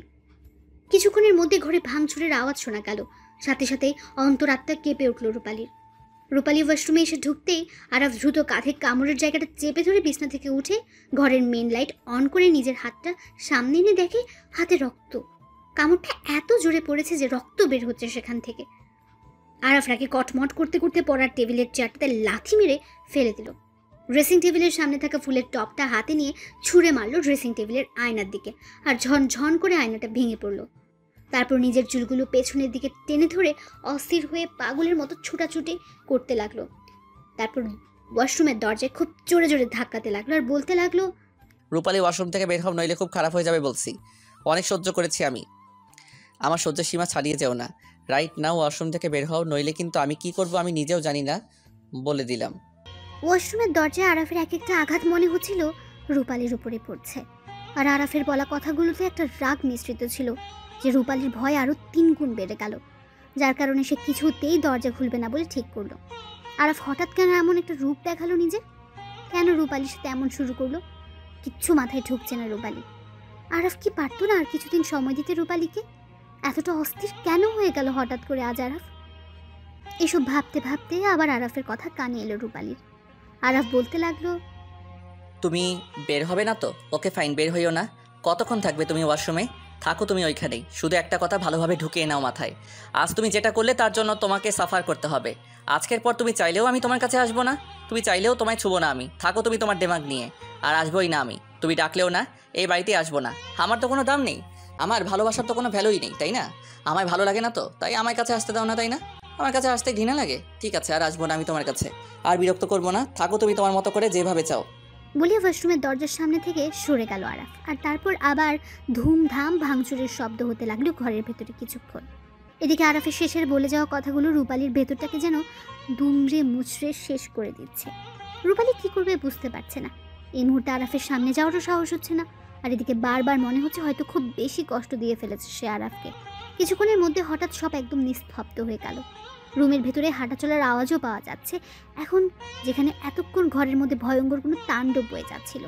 রূপালী অবাক হয়ে ওয়াশরুমের দরজার কাছে কান দিয়ে বোঝার চেষ্টা করতে লাগলো কোনো সারা শব্দ আছে কিনা ঘরে, কিন্তু না, ঘর থেকে কোনো প্রকার শব্দ আসছে না। আর বেশ কিছুক্ষণ যাওয়ার পরেও যখন কোনো আওয়াজ পাওয়া গেল না, তখন পরিবেশ শান্ত হয়েছে ভেবে সাহস করে নিঃশব্দে ওয়াশরুমের দরজাটা কিছুটা খুলে উঁকি মারল রূপালী ঘরের দিকে। না, ঘরে কোনো প্রাণের অস্তিত্ব আছে বলে মনে হলো না। তাই সাহস করে একটা স্বস্তির নিঃশ্বাস ছেড়ে নিঃশব্দে ওয়াশরুম থেকে বেরিয়ে ঘরে ঢুকতেই বুকটা মোচড় দিয়ে উঠল তার। ঘরে আরাফ নেই, কিন্তু পুরো ঘর লন্ড বন্ড হয়ে আছে। ঘরের চারদিকে কাঁচ ভাঙা ছড়িয়ে ছিটিয়ে পড়ে আছে, আর কিছু কিছু জায়গায় ছুপ ছুপ রক্তও দেখা যাচ্ছে। বুকটা আবার ধুক করে উঠল তার। কি করবে সে? আর আরাফি বা এই মাঝরাতে ঝড় বৃষ্টির মধ্যে কোথায় বের হলো কে জানে। চিন্তায় অস্থির হয়ে যাচ্ছে রূপালী। ঘরের দরজাটা তো ভেতর থেকেই বন্ধ, তাহলে মানুষটা গেল কোথায়? হঠাৎ বারান্দার দিকে নজর করতে আস্তে আস্তে কাঁচ ভাঙাগুলো এড়িয়ে পা টিপে এগিয়ে গেল রূপালী বারান্দার দিকে। বুক ঢিপ ঢিপ করছে তার, না জানি আবার কি হয়। কিন্তু মানুষটা আদৌ বারান্দায় আছে কিনা এবং কি অবস্থায় আছে সেটা তো তাকে দেখতে হবে। ঘরে যেভাবে জায়গায় জায়গায় রক্তের ছোপ পড়ে আছে তাতে তো তার এখন নিজের থেকে আরফকে নিয়েই বেশি ভয় হচ্ছে। সে বারান্দার দরজার কাছে এগিয়ে গিয়ে বারান্দার দিকে উঁকি দিতেই বুকটা ধুক করে উঠল আবার। বারান্দার ফ্লোরে রক্তের ছোপ ছোপ দাগ। রূপালী আরেকটু এগিয়ে দরজার ভেতর থেকে বের হয়ে বামে তাকাতেই দেখে আরাফ বারান্দার গ্রিলে একটা হাত রেখে দূরের মেঘে ঢাকা আকাশটার দিকে তাকিয়ে আছে, আর অন্য হাতে পরপর সিগারেট টেনে যাচ্ছে। বৃষ্টি আর ঝড় হাওয়া অনেকটা কমে গেছে। আরাফের নাকে মুখে দিয়ে নিকোটিনের বিষাক্ত ধোঁয়া বারান্দার গ্রিলের ফাঁক দিয়ে বেরিয়ে গেলেও অনেকটা ধোঁয়ায় আবার বাতাসের সাথে উল্টো দিকে উড়ে আসছে, যার কারণে কিছুক্ষণের মধ্যেই সিগারেটের ধোঁয়া রূপালীর নাকে মুখে প্রবেশ করতেই তার কাশি শুরু হয়ে গেল। সে নাক মুখ ঢেকে কাশতে শুরু করলো। তার কাশির শব্দ পেয়ে আরাফ পেছন ফিরে তাকাতেই রূপালীর হাত পা জমে গেল। সে ভীতু ভীতু চোখে আরাফের দিকে তাকাতেই কাশতে লাগলো আবার। আরাফ একটা অগ্নিদৃষ্টি দিয়ে রূপালীর দিকে কিছুক্ষণ তাকিয়ে থেকে সিগারেটটা বারান্দার গ্রিল দিয়ে বাইরে ছুঁড়ে ফেলে দিয়ে রূপালীর দিকে এগুতে নিলেই রূপালী ভয়ে কোনো রকমে দু পা পিছিয়ে দরজার চৌকাঠে লেগে থেমে গেল। চোখ খিচে বন্ধ করে নিল সাথে সাথে। কয়েক সেকেন্ডের মধ্যে টের পেল আরাফ তার পাশ ঘেঁষে গট গট করে রুমের ভেতরে চলে গেছে। একটা লম্বা শ্বাস ছেড়ে হাঁটুতে মুখ গুজে বসে রইল। 1 ঘন্টার মতো সেভাবে বসে আছে, নিজের মনের মধ্যে লড়াই করতে করতে এক পর্যায়ে তার মনে হলো একবার ঘরে গিয়ে দেখা উচিত আরাফের কোথায় কেটেছে। এবার যদি আবার আরাফ জোর করতে আসে তাহলে বাধা দেবে না, রূপালী আর বাধা দেবে না ভেবেই নিল। কতদিন এভাবে পালিয়ে বেড়াবে সে আরাফের থেকে? তার চেয়ে বরং আরাফের ইচ্ছে পূরণ হোক। তবু আরাফের সুস্থ থাকা জরুরি। না জানি কতটা কেটেছে পায়ের, কে জানে। রাগের কারণে তো হয়তো পায়ে ব্যান্ডেজটাও করবে না আরাফ। বারান্দায় লেগে থাকা রক্তগুলোর দিকে তাকালো রূপালী। মুখটা আবার কেঁপে উঠল তার। ভাগ্যিস অনেক রাত হয়ে গেছে আর বাইরের আবহাওয়া ভালো নয়, নইলে হয়তো এই কাটা পা নিয়েই বেরিয়ে যেত আরাফ বাড়ি থেকে। রূপালী দেওয়াল ধরে উঠে দাঁড়ালো। ঘরের দিকে পা বাড়াতেই দেখে আরাফ বিছানার সাইডে বসে মাথা নিচু করে নিজের চুলগুলো পেছনের দিকে ধরে টেনে ধরেছে। রূপালী ফ্লোরের দিকে তাকিয়ে দেখে ফ্লোরের ভাঙাচোরা কাজগুলো এখন আর নেই। তার মানে আরাফ এরই মধ্যে ঘর পরিষ্কার করে নিয়েছে। রূপালী আরাফের পায়ের দিকে তাকালো দ্রুত, দেখলো কোনো রকমে একটা টি শার্ট ছিঁড়ে তা দিয়ে বেঁধে রেখেছে পাটাকে আরাফ। কিন্তু এভাবে থাকলে তো ইনফেকশন হয়ে যাবে। এখন রূপালীর কি করা উচিত? আরাফের কাছে যাবে? কি করবে? কি বলবে? ক্ষমা চাইবে? কিন্তু সে কেন ক্ষমা চাইবে? তার কি দোষ? আরাফ যদি তার সাথে হঠাৎ এমন জোরাজোরি না করতো তাহলেই তো হতো, কিন্তু এইসব ধরে বসে থাকলেও তো হবে না এখন রূপালীর। অঘুমার কারণেই শরীরে খারাপ লাগছে তার উপর আবার এতক্ষণ বারান্দায় ঠান্ডার মধ্যে বসে থেকে খুব শীত শীত করছে রূপালীর। এদিকে আরাফও ঘুমাচ্ছে না। অবশ্য যা রেগে আছে তাতে আজ আর ঘুমাবে বলে মনেও হচ্ছে না। রূপালীর হঠাৎ মনে পড়লো সে ওয়াশরুমে থাকাকালীন আরাফের বলা শেষ কথাগুলো। কি বললো এইসব আরাফ? সে আর রূপালীর কাছে আসবে না, বাড়িতেও আসবে না। আর এসবের মানে কি? আরাফ কি তাহলে বাড়ি ছেড়ে চলে যাবে বোঝালো? রূপালীর জন্য আরাফ নিজের বাড়ি ছেড়ে চলে যাবে? না না না, তার আরাফের সাথে কথা বলতে হবে। যা রাগ দেখালো আজ তার রূপালী, সত্যি যদি এবার বাড়ি থেকে গেলে আর না ফিরে আরাফ। তাছাড়া আরাফের পায়ে যত তাড়াতাড়ি সম্ভব ওষুধ লাগানো উচিত। এমনিতেই অনেকটা সময় কেটে গেছে, কে জানে পায়ে কোনো কাছের কণা ঢুকে গেছে কিনা। এসব ভেবে আস্তে করে আরাফের দিকে খানিকটা এগিয়ে গিয়ে মাথা নিচু রেখে আহত গলায় বলল রূপালী, সরি আরাফ। আরাফ রূপালীর কথা শেষ হওয়ার আগে মাথা তুলে তার দিকে আহত দৃষ্টিতে তাকালো। বুকের ভেতরটা ধুপ করে উঠল রূপালীর। গলা ধরে এলো তার। দ্রুত চোখ সরিয়ে নিয়ে কোনো রকমে আবার কাঁপা কাঁপা গলায় বলে উঠল, আপনার পায়ে ওষুধ লাগাতে হবে প্লিজ। আপনি পায়ে ওষুধ লাগিয়ে নিন, নইলে ইনফেকশন করবে। আরাফ আহত দৃষ্টিতেই রূপালীর দিকে তাকিয়ে থেকে কৃত্রিম হেসে তাচ্ছিল্যের স্বরে বলল, পায়ে ইনফেকশন হবে তাতে তোমার কি বলো? আমার ক্ষতে তোমার কিছু যায় আসে আদৌ? আমাকে তো ভালোই বাসো না তুমি, যাকে ভালোই বাসো না তাকে নিয়ে কেন ভাবছো? সিম্পেথি দেখাচ্ছ? রূপালী দ্রুত মাথা নেড়ে ভেজা চোখে আরাফের দিকে তাকিয়ে বলল, এরকম কিছুই না, প্লিজ আপনি পা ওয়াশ করে মেডিসিন লাগিয়ে নিন। দেখুন আপনার তো রাগ আমার উপরে হয়েছে তাই না? তাহলে নিজেকে কেন কষ্ট দিচ্ছেন বলুন? আরাফ চোখ সরিয়ে নিয়ে মনে মনে বলতে লাগলো, তোমার চোখে আমার বাহ্যিক ক্ষতটাই পড়লো বউ, তুমি শুধু বাইরের ক্ষতটাই দেখছো, আর আমার ভিতরটা যে ক্ষত বিক্ষত হয়ে গেছে সেটা তো তুমি দেখছো না। আরাফের চোখ থেকে দুফোঁটা জল গড়িয়ে তার হাঁটুর উপর গিয়ে পড়ল। তাকে এভাবে চুপ করে বসে থাকতে দেখে বাধ্য হয়ে রূপালী গিয়ে আলমারি খুলে ফার্স্ট এইড বক্সটা নিয়ে আরাফের কাছে এগিয়ে গেল। বক্সটা খাটের উপর রেখে সাহস করে আরাফের সামনে হাঁটু কেড়ে বসতে নিলে সোজা হয়ে দাঁড়িয়ে গেল আরাফ। রূপালী অসহায় চোখে আরাফের দিকে তাকালো। আরাফ তার দিকে না তাকিয়ে বলে উঠল, আমার কারো কোনো ট্রিটের প্রয়োজন নেই আর না কোনো সিম্প্যাথির প্রয়োজন। তুই শুয়ে পড়ো, অনেক রাত হয়েছে, ভয় নেই, আমি আর জ্বালাবো না, সকাল হলেই আমি বেরিয়ে যাব। বলে আরাফ আবার বারান্দার দিকে পা বাড়াতে নিলেই রূপালী ফুপিয়ে কেঁদে উঠে আরাফের হাতটা ধরে ফেলল। এই প্রথম সে নিজে থেকে আরাফের হাত ধরল। আরাফ ভ্রু কুঁচকে নিল, কিন্তু রূপালীর দিকে তাকালো না। রূপালী উঠে গিয়ে আরাফের সামনে গিয়ে পড়ল, প্লিজ পাটায় মেডিসিন লাগাতে দিন আমায়, আর নয়তো নিজে লাগিয়ে নিন, কিন্তু এইভাবে ক্ষতি করবেন না নিজেকে। কথাগুলো বলেই চোখ বন্ধ করে একটা নিঃশ্বাস ছেড়ে আরাফের দিকে তাকালো সে। মনের মধ্যে তোল পার নিয়ে বলল, আপনি চাইলে আমার কাছে আসতে পারেন, আমি আর বাধা দিব না, প্রমিস, কিন্তু তবুও পায়ে ওষুধটা লাগিয়ে নিন। আপনার রাগ আমার উপর, সেটা আমার উপরেই মেটান। নিজেকে কেন কষ্ট দিচ্ছেন? আমি হাত জোর করছি, আপনার পা থেকে রক্ত পড়ছে এখনো, প্লিজ পাটা ব্যান্ডেজ করে নিন ভালোভাবে। রূপালীর কথাগুলো শুনে আরাফ একটা তাচ্ছিল্যের হাসি দিয়ে বলল, আমার জন্য এতটা ভাবার জন্য ধন্যবাদ। আপনাকে আমার জন্য কিছুই করতে হবে না ম্যাডাম, আপনি ঘুমিয়ে পড়ুন, আমি লাগিয়ে নেব মেডিসিন। আর হ্যাঁ, I am sorry for everything. আমার মাথা ঠিক ছিল না তখন, জানি না কি হয়ে গেছিল হঠাৎ করে, আমার নিজেকে কন্ট্রোল করতে পারছিলাম না, যার জন্য এরকম একটা ঘটনা ঘটিয়ে ফেলেছি। পারলে ক্ষমা করবেন, আর কালকে আমি ঘরে যা যা নষ্ট করেছি সব নতুন পাঠিয়ে দেব। বলে আরাফ ফার্স্ট এইড বক্সটা নিয়ে বারান্দায় চলে গেল। আজ 1 মাস হলো আরাফ বাসায় আসে না। সেদিন রাতে ঝামেলার পর সকালে আরাফ অফিসের উদ্দেশ্যে বেরিয়ে যায়। দুপুরের দিকে নতুন ড্রেসিং টেবিল, ফ্লাওয়ার বাস, আরও যেসব জিনিস ভেঙেছে সেগুলো কিনে পাঠিয়ে দিয়েছে তার পরিচিত লোক দিয়ে। আরাফের বেডরুমটা সাউন্ড প্রুফ হওয়ায় সেদিন রাতের কোনো শব্দই বাড়ির অন্য কেউ পায়নি। তাই যখন বাড়িতে নতুন ড্রেসিং টেবিল আর অন্যান্য জিনিসপত্র এলো, তখন আরাফের মা অবাক হয়ে জানতে চাইলো ঘরে এসব থাকতেও নতুন করে কেন পাঠালো আরাফ এসব। রূপালী কী বলতো তখন কিছুই বুঝতে পারছিল না। ভাগ্যিস তখনই আরাফ ফোন করে তার মাকে বলল আগের ড্রেসিং টেবিলের আয়নাটা তার হাতের বাড়ি লেগে ফুলের টপ পরে ভেঙে গেছে, তাই নতুন করে পাঠিয়েছে এসব। যাই হোক, আরাফ এই 1 মাস বাড়িতে ফিরছে না। আর ওইদিকে তার মা বারবার বাড়ি ফিরছে না কেন জিজ্ঞেস করলে সে প্রতিবারই বলে যে সে কাজের জন্য ঢাকার বাইরে আছে, তাই আসতে পারছে না। এদিকে রূপালীই না জানে কেন আসছে না আরাফ। আরাফ চলে যাওয়ার পর নিজেকে খুব শূন্য শূন্য লাগছিল রূপালীর। টেবিলের দিকে তাকাতে মনে পড়লো আরাফের আনা বইগুলোর কথা। সাথে সাথে বইগুলো নিয়ে এসে খাটে বসে পড়লো। বইয়ের উপর পেঁচানো কাগজগুলো খুলে সবগুলো বইয়ের নাম পড়তে লাগলো। নাম দেখেই বুঝতে পারলো সবগুলো বই রোম্যান্টিক ক্যাটাগরির। একটা দীর্ঘশ্বাস বেরিয়ে এলো রূপালীর ভেতর থেকে রাতের ঘটনাগুলো মনে করে। সে প্রথম বইটা খুলতেই তার ভেতর থেকে একটা চিরকুট পেল। নীল রঙের একটা চিরকুট রাখা আছে বইটাতে। কৌতূহল নিয়ে চিরকুটটা খুলল সে। চিরকুটের লেখাগুলো পড়ে সে থমকে গেল। এটা আরাফের লেখা চিরকুট, তার হাতের লেখা রূপালী চেনে।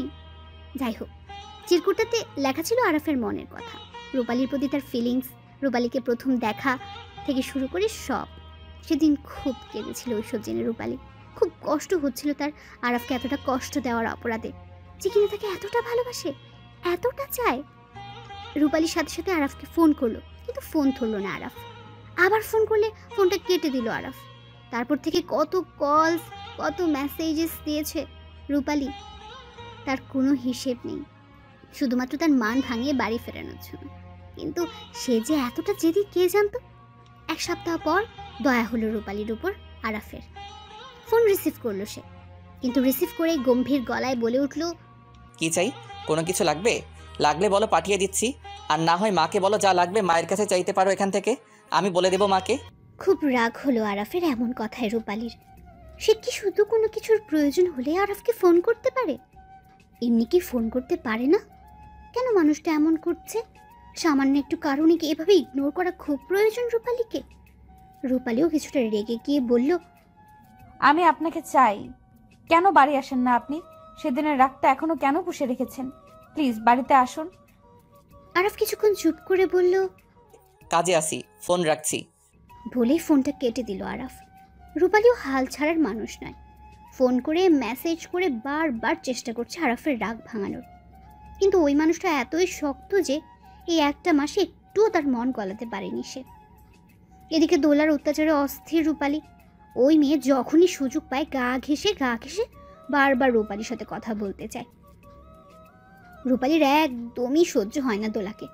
একে তো নিজে পুড়ছে এক জ্বালায়, আর তার উপর এই এক বাড়তি ঝামেলা। একদিন ওকে থ্রেটও দিয়ে দিয়েছে ভালো মতো রূপালী।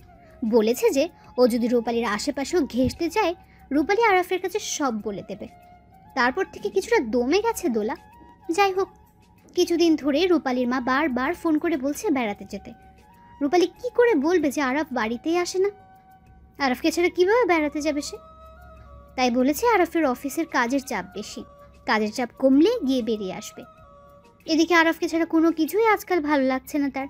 পড়াশোনায়ও মন বসে না, আর সময়ও কাটে না। কী করবে, কিভাবে আরাফের মন ভাঙিয়ে বাড়িতে ফেরাবে বুঝতে পারছে না সে। অনেক ভেবেচিন্তে একটা আইডিয়া বের করলো।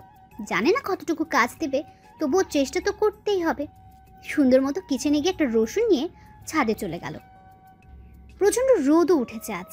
ব্যাস, বগলের নিচে রসুনটা রেখে কড়া রোদের মধ্যে দাঁড়িয়ে রইল রূপালী। ইদানিং খাওয়া দাওয়া খুব একটা ঠিকমতো হচ্ছে না তার উপর আবার এই কড়া রোদে বগলের নিচে রসুন রেখে প্রায় 1 ঘন্টার মতো দাঁড়িয়ে থাকার কারণে শরীর আস্তে আস্তে নেতিয়ে পড়তে লাগলো। রসুনটা ছুরি নিচে ফেলে দিয়ে কোনো রকম ঘরে এসে বিছানায় শুয়ে পড়ল। এখন মনে হচ্ছে রোদটাই তাকে বেশি কাহিল করে ফেলেছে। সকাল থেকে আরাফও ফোন বা মেসেজ কোনোটি করেনি আজ রূপালী। ইচ্ছে করেই করেনি যাতে আরাফের মনে প্রশ্ন জাগে কেন রূপালী ফোন করেনি।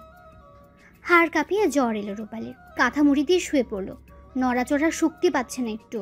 দরজাটাও ভেতর থেকে লক করে নিতে মনে ছিল না, যার কারণে দুপুরে আরাফের মা খাবারের জন্য ডেকে যখন কোনো সারা শব্দ পেলেন না রূপালীর, তখন আরাফের ঘরে গিয়ে দেখে কাঁথা মুড়ি দিয়ে শুয়ে আছে রূপালী আর থর থর করে কাঁপছে। আরিফা দ্রুত এগিয়ে গিয়ে রূপালীর গায়ে হাত দিয়ে ডাকতে লাগলো, কিন্তু রূপালীর যেন কথা বলার শক্তিও নেই। কপালে হাত দিয়ে দেখলো প্রচণ্ড গরম। আরিফা চিন্তিত হয়ে দ্রুত ঘর থেকে বের হয়ে গেল আরাফকে ফোন করে জানাতে। জ্বরের ঘোরে টের পেল রূপালী কেউ একজন তাকে পেছনে শোয়া থেকে তুলে ধরে তার বুকের সাথে হেলান দিয়ে বসিয়ে দিয়েছে। তার উষ্ণ নিঃশ্বাস রূপালীর মাথায় পড়ছে। চোখ পিটপিট করে তাকাতেই সামনে দোলা আর তার মাকে দেখতে পেল রূপালী। দোলা কিছুটা দূরে মনমরা হয়ে দাঁড়িয়ে আছে, আর তার মা সুপের বোল হাতে রূপালীর সামনে বসা। পেছনে কে তা এখনও জানে না রূপালী। আরিফা মুচকি হেসে রূপালীর দিকে সুপ এগিয়ে দিয়ে বললেন, খাও মা, স্যুপটা খাও, তারপর ওষুধ খেতে হবে। এতটা জ্বর বাদালে কি করে বলো তো? রূপালী কোনো জবাব না দিয়ে মুখ সরিয়ে নিয়ে মৃদু শব্দে বলল, আমি খাবো না মা, আমার ইচ্ছে করছে না। আরিফা বলল, তা বললে তো হবে না রে মা, খাবার না খেলে ওষুধ খাবে কিভাবে, আর সুস্থই বা হবে কিভাবে? রূপালী এবার কিচ্ছু না বলে নিঃশব্দে কেঁদে উঠল। আরিফা ব্যস্ত হয়ে বলতে লাগলো, এ কি, তুমি কাঁদছো কেন মা? কি হয়েছে বলো, কষ্ট হচ্ছে খুব? রূপালী এবার শব্দ করে কেঁদে উঠল। মা, আপনার ছেলেকে একবার আসতে বলবেন প্লিজ। আরিফা রূপালীর কথা শুনে তার পেছনে থাকা মানুষটার দিকে একবার তাকিয়ে মুচকি এসে বলে উঠলেন, এই কথা, আমার ছেলের জন্য খুব কষ্ট হচ্ছে বুঝি, মিস করছো খুব, তাই না? রূপালীর কান্নার গতি আরও বাড়তে লাগলো। আরিফা থতমত খেয়ে আবার রূপালীর পেছনের মানুষটার দিকে একবার তাকিয়ে আবার রূপালীর দিকে তাকিয়ে সান্ত্বনা দিয়ে বললেন, আচ্ছা আচ্ছা থাম পাগলি মেয়ে, এতটুকুর জন্য কেউ কান্নাকাটি করতে হয়? আর তুই যার জন্য এত কান্নাকাটি করিস সে তো তোর কাছেই আছে। এতক্ষণ ধরে কে তোকে আগলে ধরে রেখেছে বুঝতে পারছিস না বোকা মেয়ে? রূপালী অবাকের চরম পর্যায়ে গিয়ে আরিফার দিকে তাকিয়ে রইল। বিশ্বাসই হচ্ছে না তার যে আরাফ এসেছে তার জ্বরের কথা শুনে, আর এতক্ষণ ধরে সেই তাকে আগলে ধরে আছে। টপটপ করে চোখের জল পড়ছে। আরিফা মুচকি এসে বললেন, সে তো তোমার জ্বরের কথা শুনেই পাগলের মতো ছুটে এসেছে। তোমার কি মনে হয়েছিল আমি তাকে জানাইনি তোমার জ্বরের কথা? না, তোমার জ্বর জেনেও সে কাজে পড়ে থাকবে? হ্যাঁ। রূপালী লজ্জায় চোখ নামিয়ে নিল আর চোখে তাকে জড়িয়ে থাকা হাতটার দিকে তাকালো। সে জানে না তার মানুষটার মান ভেঙেছে কিনা এখনো। এই পর্যন্ত একটা কথাও তো বলতে শুনলো না সে আরাফের। তার মুখটা একবার দেখতে ইচ্ছে করছে খুব, কিন্তু সাহস বা শক্তি কোনোটাই পাচ্ছে না রূপালী। এদিকে মনে হচ্ছে হার্ট তার অস্বাভাবিকভাবে বেট করছে। আরিফা এবার আরাফের উদ্দেশ্যে বলল, নে আরাফ, তোর বউকে তুই এখন খাইয়ে দে। দেখলি তো কেমন কান্না জুড়ে দিয়েছে তোর জন্য। কি এমন কাজ তোর বুঝি না, কয়দিন হলো বিয়ে করলেই অথচ এখনই বউকে সময় দিতে পারিস না। যাকগে, আমরা যাচ্ছি, তুই খাইয়ে দে বৌমাকে। আর কোনো কিছুর প্রয়োজন হলে আমাকে বা দোলাকে ডাকবি। আরাফ এখনো চুপ করেই আছে। তার নিঃশ্বাসের শব্দ আর বুকের ডিপ ডিপ শব্দ ছাড়া রূপালী আর কোনো শব্দই পাচ্ছে না। ওইদিকে আরিফা সুপের বোলটা পাশের টেবিলে রেখে দোলাকে নিয়ে রুম থেকে বেরিয়ে গেল। রূপালীর বুকটা কেন যেন খুব ধুকপুক ধুকপুক করছে। চোখ জোড়া বন্ধ করে নিল সে। জানে না সে কেন ওই বুকটাতে মাথা রেখে ভীষণ প্রশান্তি অনুভব করছে। আরাফ আরও কিছুক্ষণ ওইভাবেই চুপচাপ থেকে হঠাৎ গম্ভীর গলায় মৃদু শব্দে বলে উঠল, জ্বর বাঁধালে কিভাবে? রূপালী চমকে উঠে চোখ খুলে ঘাটটা একটু ঘুরিয়ে আরাফের দিকে তাকাতে নিলেই আরাফ বলে উঠল, ঘাড় ঘোরাতে হবে না, সোজা হয়ে জবাব দাও, কেন জ্বর হলো হঠাৎ? শুকনো ঢোক গিলে ঠোঁট ভেজালো রূপালী। কী বলবে সে এখন? জ্বরকে তো সে নিজেই নিমন্ত্রণ করে এনেছে, কিন্তু এটা জানলে নির্ঘাত তাকে ধাক্কা মেরে ফেলে দিয়ে আবার চলে যাবে বাড়ি থেকে আরাফ। তাই কাঁপা কাঁপা গলায় বলল সে, জানি না। আরাফ আর কিছু না বলে রূপালীর পেছন থেকে সরে একটা বালিশ টেনে এনে তাতে হেলান দেওয়ালো রূপালীকে। তারপর উঠে দাঁড়ালে রূপালী ভয়ে আরাফের হাতটা ধরে অসহায় মুখ করে বলল, প্লিজ যাবেন না, আমি পারবো না আর এই দূরত্ব সহ্য করতে। আরাফ কিছুক্ষণ অবাক চোখে রূপালীর দিকে তাকিয়ে থেকে অন্য হাত দিয়ে তার থেকে নিজের হাতটা ছাড়িয়ে নিয়ে বলল, যাচ্ছি না আমি, রিল্যাক্স। বলে রূপালীর সামনে এসে বসে স্যুপের বাটিটা হাতে নিয়ে রূপালীর মুখের সামনে চামচ ধরল। রূপালীও মুচকে এসে লক্ষ্মী মেয়ের মতো খেতে লাগলো আর আরাফকে দেখতে লাগলো প্রাণ ভরে। স্যুপ শেষ হলে আরাফ রূপালীকে ওষুধ খাওয়াতে নিলে রূপালী আরাফের হাত ধরে বলল, আপনি এখনো আমার উপরে রেগে আছেন? প্লিজ ক্ষমা করে দিন আমায়। সেদিন রাতে যা হয়েছে আমি। রূপালীর কথা শেষ না হতেই আরাফ তাকে থামিয়ে দিয়ে বলল, ইটস ওকে, ওইসব কথা থাক, এখন ওষুধটা খাও, তোমার শরীরে প্রচুর জ্বর। রূপালী আরাফের হাতটা আরো শক্ত করে টেনে ধরল, যার কারণে আরাফ অনেকটা ঝুঁকে গেল রূপালীর দিকে। রূপালী ছল ছল চোখে আরাফের চোখের দিকে তাকিয়ে বলল, এই জ্বর ওষুধে সারবে না। আরাফ অবাক হয়ে বলল, মানে এসব কি ধরনের কথা? ওষুধ খাও, দেখবে খুব তাড়াতাড়ি সেরে যাবে। রূপালী এবার অস্থির হয়ে বলল, আপনি কেন বোঝেন না? আমার এই ওষুধে সারবে না। আমার এই জ্বরের ওষুধ তো আপনি, আমার আপনাকে লাগবে। আরাফ চোখ বন্ধ করে একটা দীর্ঘশ্বাস ছেড়ে শান্ত চোখে তাকিয়ে বলল, পাগলামি করো না প্লিজ, ওষুধটা খাও, নইলে আরো অসুস্থ হয়ে পড়বে। এখন এসব পাগলামির সময় না, রূপালী আরো জেদ ধরে বলল। আরাফ বলল, কাজেই তো আছি। রূপালী মাথা দুই দিকে নেড়ে বলল, না, এই কাছে না, আমার আরো কাছে চাই আপনাকে। যতটা কাছে সেদিন আপনি আমাকে চেয়েছিলেন। প্লিজ আগের সব ভুলে যান না, আমায় ক্ষমা করে দিন প্লিজ। ভালোবেসে কাছে টেনে নিন না, যেমনটা সেই রাতে চেয়েছিলেন। কেন আমাকে এত শাস্তি দিচ্ছেন বলুন? একটা মাস কি করেছিলেন আমার থেকে দূরে গিয়ে? একটুও কষ্ট হয়নি আপনার? একটুও মনে পড়েনি আমায়? জানেন আমি সেদিন আপনার চলে যাওয়ার পর প্রত্যেকটা মুহূর্ত কতটা গিল্টি ফিল করেছি, কতটা মিস করেছি আপনাকে বলে বোঝাতে পারবো না। আমার এক একটা মুহূর্তে 1000 মুহূর্তের সমান মনে হয়েছে। প্লিজ আর দূরে সরিয়ে থাকবেন না। আপনার এই অভিমান আমাকে তিলে তিলে শেষ করে দিচ্ছে। প্লিজ আমায় কাছে টেনে নিন, আমি আপনাতে মিশে যেতে চাই আজ। হয় আমায় আপনাতে মিশিয়ে নিন, আর নয়তো আমায় মেরে ফেলুন। আমি পারছি না আর এভাবে থাকতে। আরাফ বিস্ময় নিয়ে কিছুক্ষণ রূপালীর দিকে তাকিয়ে থেকে শান্ত গলায় বলল, অনেক হয়েছে, আর পাগলামি করো না, ওষুধটা আগে খাও, সুস্থ হও আগে, তারপর এসব হবে। তুমি অসুস্থ এখন। রূপালী অস্থির হয়ে বলল, আপনি কেন বারবার এত কথা বলছেন? আপনি বুঝতে পারছেন না কেন? আমি বললাম তো আপনার কাছে এলেই আমার সব সেরে যাবে। আমি যে আপনি নামক রোগে আসক্ত। আমার সুস্থতার জন্য আপনাকে চাই, অন্য কোনো ওষুধ না। আরাফ এবার রূপালীর একদম কাছে এসে তার থুতনি ধরে বলল, সব হবে, একটু ধৈর্য ধরো, সুস্থ হও আগে, তারপর না হয়। আরাফের কথা শেষ হওয়ার আগেই রূপালী তার গলা জড়িয়ে ধরে চোখে চোখ রেখে বলল, তাই না? আমি কষ্ট দিয়ে মজা পাচ্ছেন তাই না? প্রতিশোধ নিচ্ছেন সেই রাতের। আরাফ রূপালীর ঠোঁটে একটা আঙ্গুল রেখে ফিসফিসিয়ে বলল, চুপ, আর একটাও কথা নয়। আর একটাও কথা বললে কিন্তু আমি নিজেকে ধরে রাখতে পারবো না, মিশে যাব তোমাতে। তখন সহ্য করতে পারবে তো এই শরীরে? আরাফের কথায় ভয় আর লজ্জা দুটোই জেঁকে বসলো রূপালীর মনে, কিন্তু তবুও সে আজ আর তাদের মধ্যে দূরত্ব থাকতে দেবে না। সে যে আজ খুব করে আরাফের সাথে মিশে যেতে চাইছে। চোখ নামিয়ে শক্ত করে জড়িয়ে ধরে লাজুক হেসে বলল, জানি না, তবুও চাই, খুব করে চাই। আজ মিশে যেতে চাই তোমাতে, প্লিজ। আরাফ কানের কাছে মুখ নিয়ে বলল, সব হবে, কিন্তু তার আগে ওষুধটা খেতে হবে, কি রাজি? রূপালী বাধ্য মেয়ের মতো মাথা নেড়ে সম্মতি জানালো। ওষুধ খাইয়ে দিয়ে পানির গ্লাসটা আর স্যুপের বোলটা সরিয়ে রেখে বিছানার কাছে এসে আরাফ বালিশ ঠিক করে রূপালীকে শুইয়ে দিয়ে উঠে যেতে নিলেই তার শার্টের কলার খামছে ধরল রূপালী। আরাফ ঘোর লাগানো চোখে কিছুক্ষণ রূপালীর দিকে তাকিয়ে থেকে বলল, সইতে পারবে তো?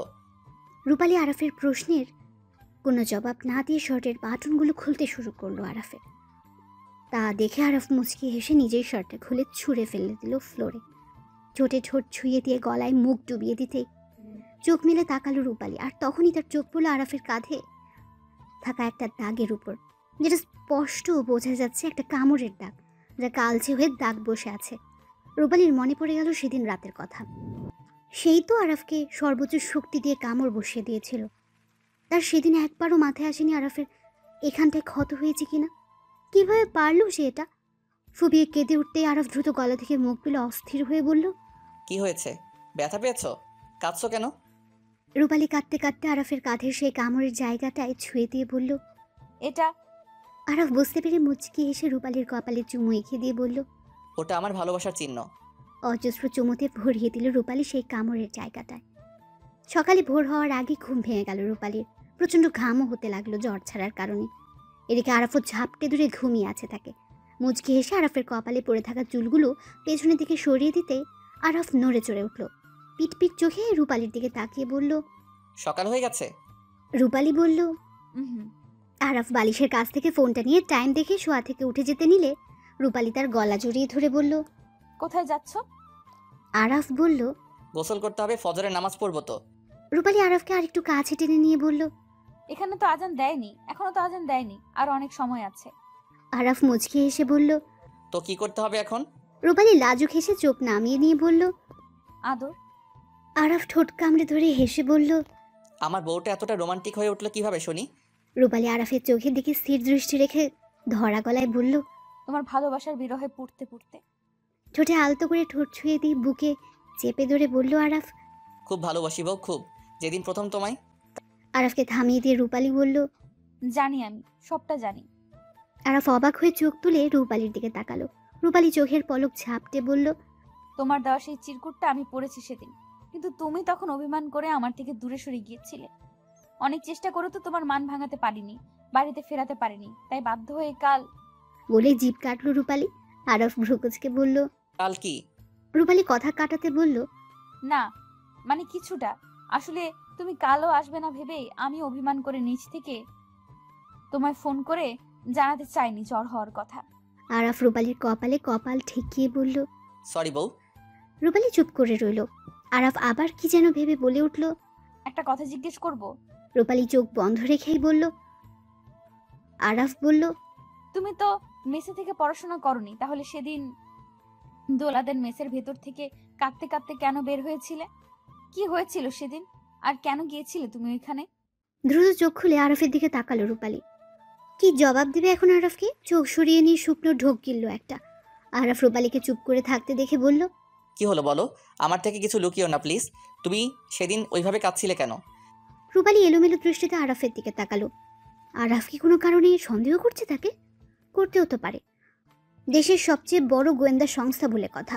আরাফ রূপালীর এলোমেলো দৃষ্টি দেখে বলে উঠল। তুমি কিছু একটা আমার থেকে লুকোতে চাইছো। এত ভয় কিসের?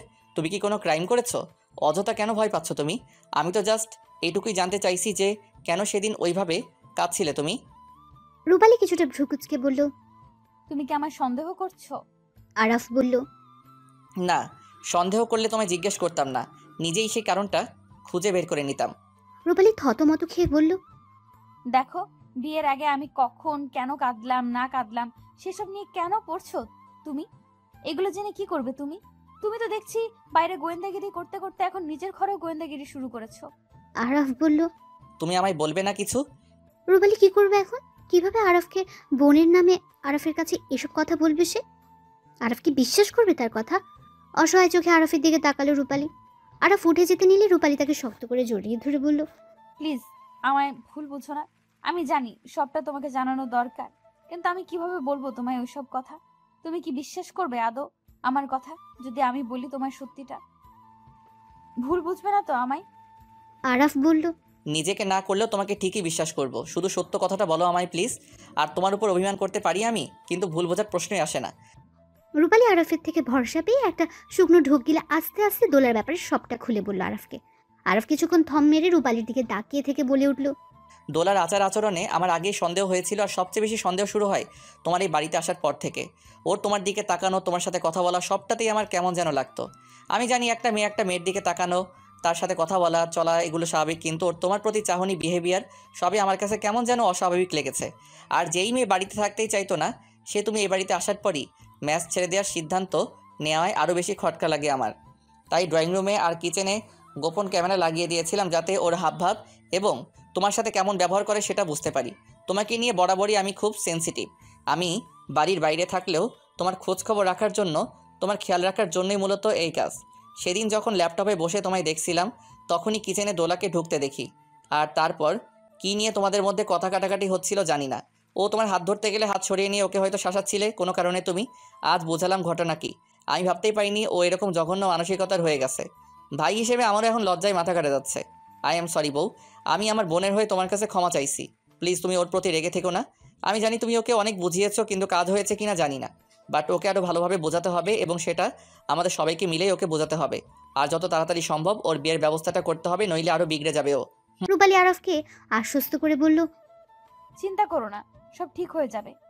আরাফ চোখ বন্ধ করে বলল। রূপালী আরাফের ঠোঁট জোড়ে আলতো করে ঠোঁট ছুঁয়ে দিতেই আরাফ চোখ খুলে তাকালো। রূপালী মুখ ফুলিয়ে বলল, এখন কি এইসব ভাবনা নিয়েই পড়ে থাকবে?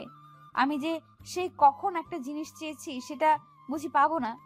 আরাফ অবাক চোখে তাকিয়ে বলল। কী চেয়েছিলে? রূপালীর রাগ হলো খুব, তাই রেগে মেগে বলে মুখ ঘুরিয়ে নিল। আরাফ কিছুক্ষণ অবাক চোখে রূপালীর দিকে তাকিয়ে থেকে হঠাৎই ঠোঁট কামড়ে ধরে হেসে রূপালীর মুখটা নিজের দিকে ঘুরিয়ে নিয়ে ঠোঁট জোড়া দখল করে নিল। জানালার কাছে দাঁড়িয়ে এতক্ষণ আরাফের লেখা ডায়েরিটাই পড়ছিল রূপালী। আরাফ বরাবরই ওর জীবনে ঘটা প্রত্যেকটা ঘটনা ডায়েরিতে লিখে রাখে। ডায়েরিটা পড়তে পড়তেই তাদের সেই মধুর মুহূর্তগুলোর কথা মনে পড়ে গেল, আর নিজের অজান্তেই ঠোঁটের কোণে এক চিলতে হাসি ফুটে উঠল রূপালীর। এমন সময় হঠাৎ তার 5 বছরের ছোট্ট মেয়ে আফরা দৌড়ে এসে কোমর জড়িয়ে ধরে বলল, মামা মামা, ফুপি আর ফুপ্পা এসেছে। রূপালী ডায়েরিটা বন্ধ করে আফরার দিকে তাকিয়ে বলল, তোমার মাথা, তাই? তা তোমার পাপা কোথায়? আফরা বলল, পাপা ফুপার সাথে কথা বলছে, আর ফুপি বলেছে তোমাকে নিয়ে যেতে। ফুপির পিপিটা খুব কিউট হয়েছে মামা। রূপালী মুচকি এসে বলল, তাই? আচ্ছা চলো তো গিয়ে দেখি। বলেই ডায়েরিটা বিছানায় রেখে রূপালী চলল আফরাকে নিয়ে ড্রয়িং রুমের দিকে। হ্যাঁ, যেদিন আরফ সবটা জানতে পেরেছিল দোলার সম্পর্কে, তারপরই সে তার মায়ের সাথে কথা বলে দোলাকে অনেক বুঝিয়ে সুজিয়ে ওর বিয়ের ব্যবস্থা করে। যদিও প্রথম অবস্থায় অনেক প্রবলেম হচ্ছিল দোলার বিয়েটা মেনে নিতে এবং তার স্বামীর সাথে অ্যাডজাস্ট করতে তার অনেক সমস্যা হচ্ছিল, কিন্তু তার হাজব্যান্ড অনেক ভালো একজন মানুষ হয় এবং দোলাকে ভালোবেসে ফেলেছিল বিদায় সে দোলাকে নিজের ভালোবাসা দিয়ে নিজের করে নেয়। আর একসময় দোলাও নিজেকে আস্তে আস্তে মানিয়ে গুছিয়ে নেয় আর স্বামীর সাথে আস্তে আস্তে স্বাভাবিক হতে থাকে। সে একজন স্বাভাবিক নারীর মতোই আছে এখন। তারই ফল তাদের একমাত্র বেবি দিহান, যার বর্তমানে 3 বছর বয়স। রাতে সবাই ডিনার করে যার যার ঘরে চলে গেল। রূপালী আফরাকে ঘুম পাড়িয়ে ঘরে ঢুকতেই সেই চিরচেনা মানুষটা পেছন থেকে জড়িয়ে ধরল তাকে। মুচকি এসে বলল, রূপালী কি হয়েছে? আরাফ তার চুলের মাঝে মুখ গুজে দিয়ে ঘোর লাগানো গলায় বলে উঠল, আজ সারাদিন একটু আদর পাইনি, এখন খুব বেশি করে আদর চাই আমার। আদর নেব, আদর দেব, মিশে যাব তোমাতে। সো একদম বাধা দেবে না এই মুহূর্তে আমায়। আরাফের কথা শুনে মুচকি এসে তার দিকে ফিরে উঁচু হয়ে তার গলা জড়িয়ে ধরে ফিসফিসিয়ে বলল, রূপালী কে চাইছে বাধা দিতে? আরাফ রূপালীর চোখের দিকে তাকিয়ে মুচকি এসে কোলে তুলে নিয়ে বিছানার দিকে হাঁটা শুরু করলো। প্রতিবারের মতো আজও তার শার্ট খুলতেই সে কামড়ের জায়গাটাতে অজস্র চুমু দিয়ে ভরিয়ে দিল রূপালী। মিশে গেল দুজন দুজনাতে।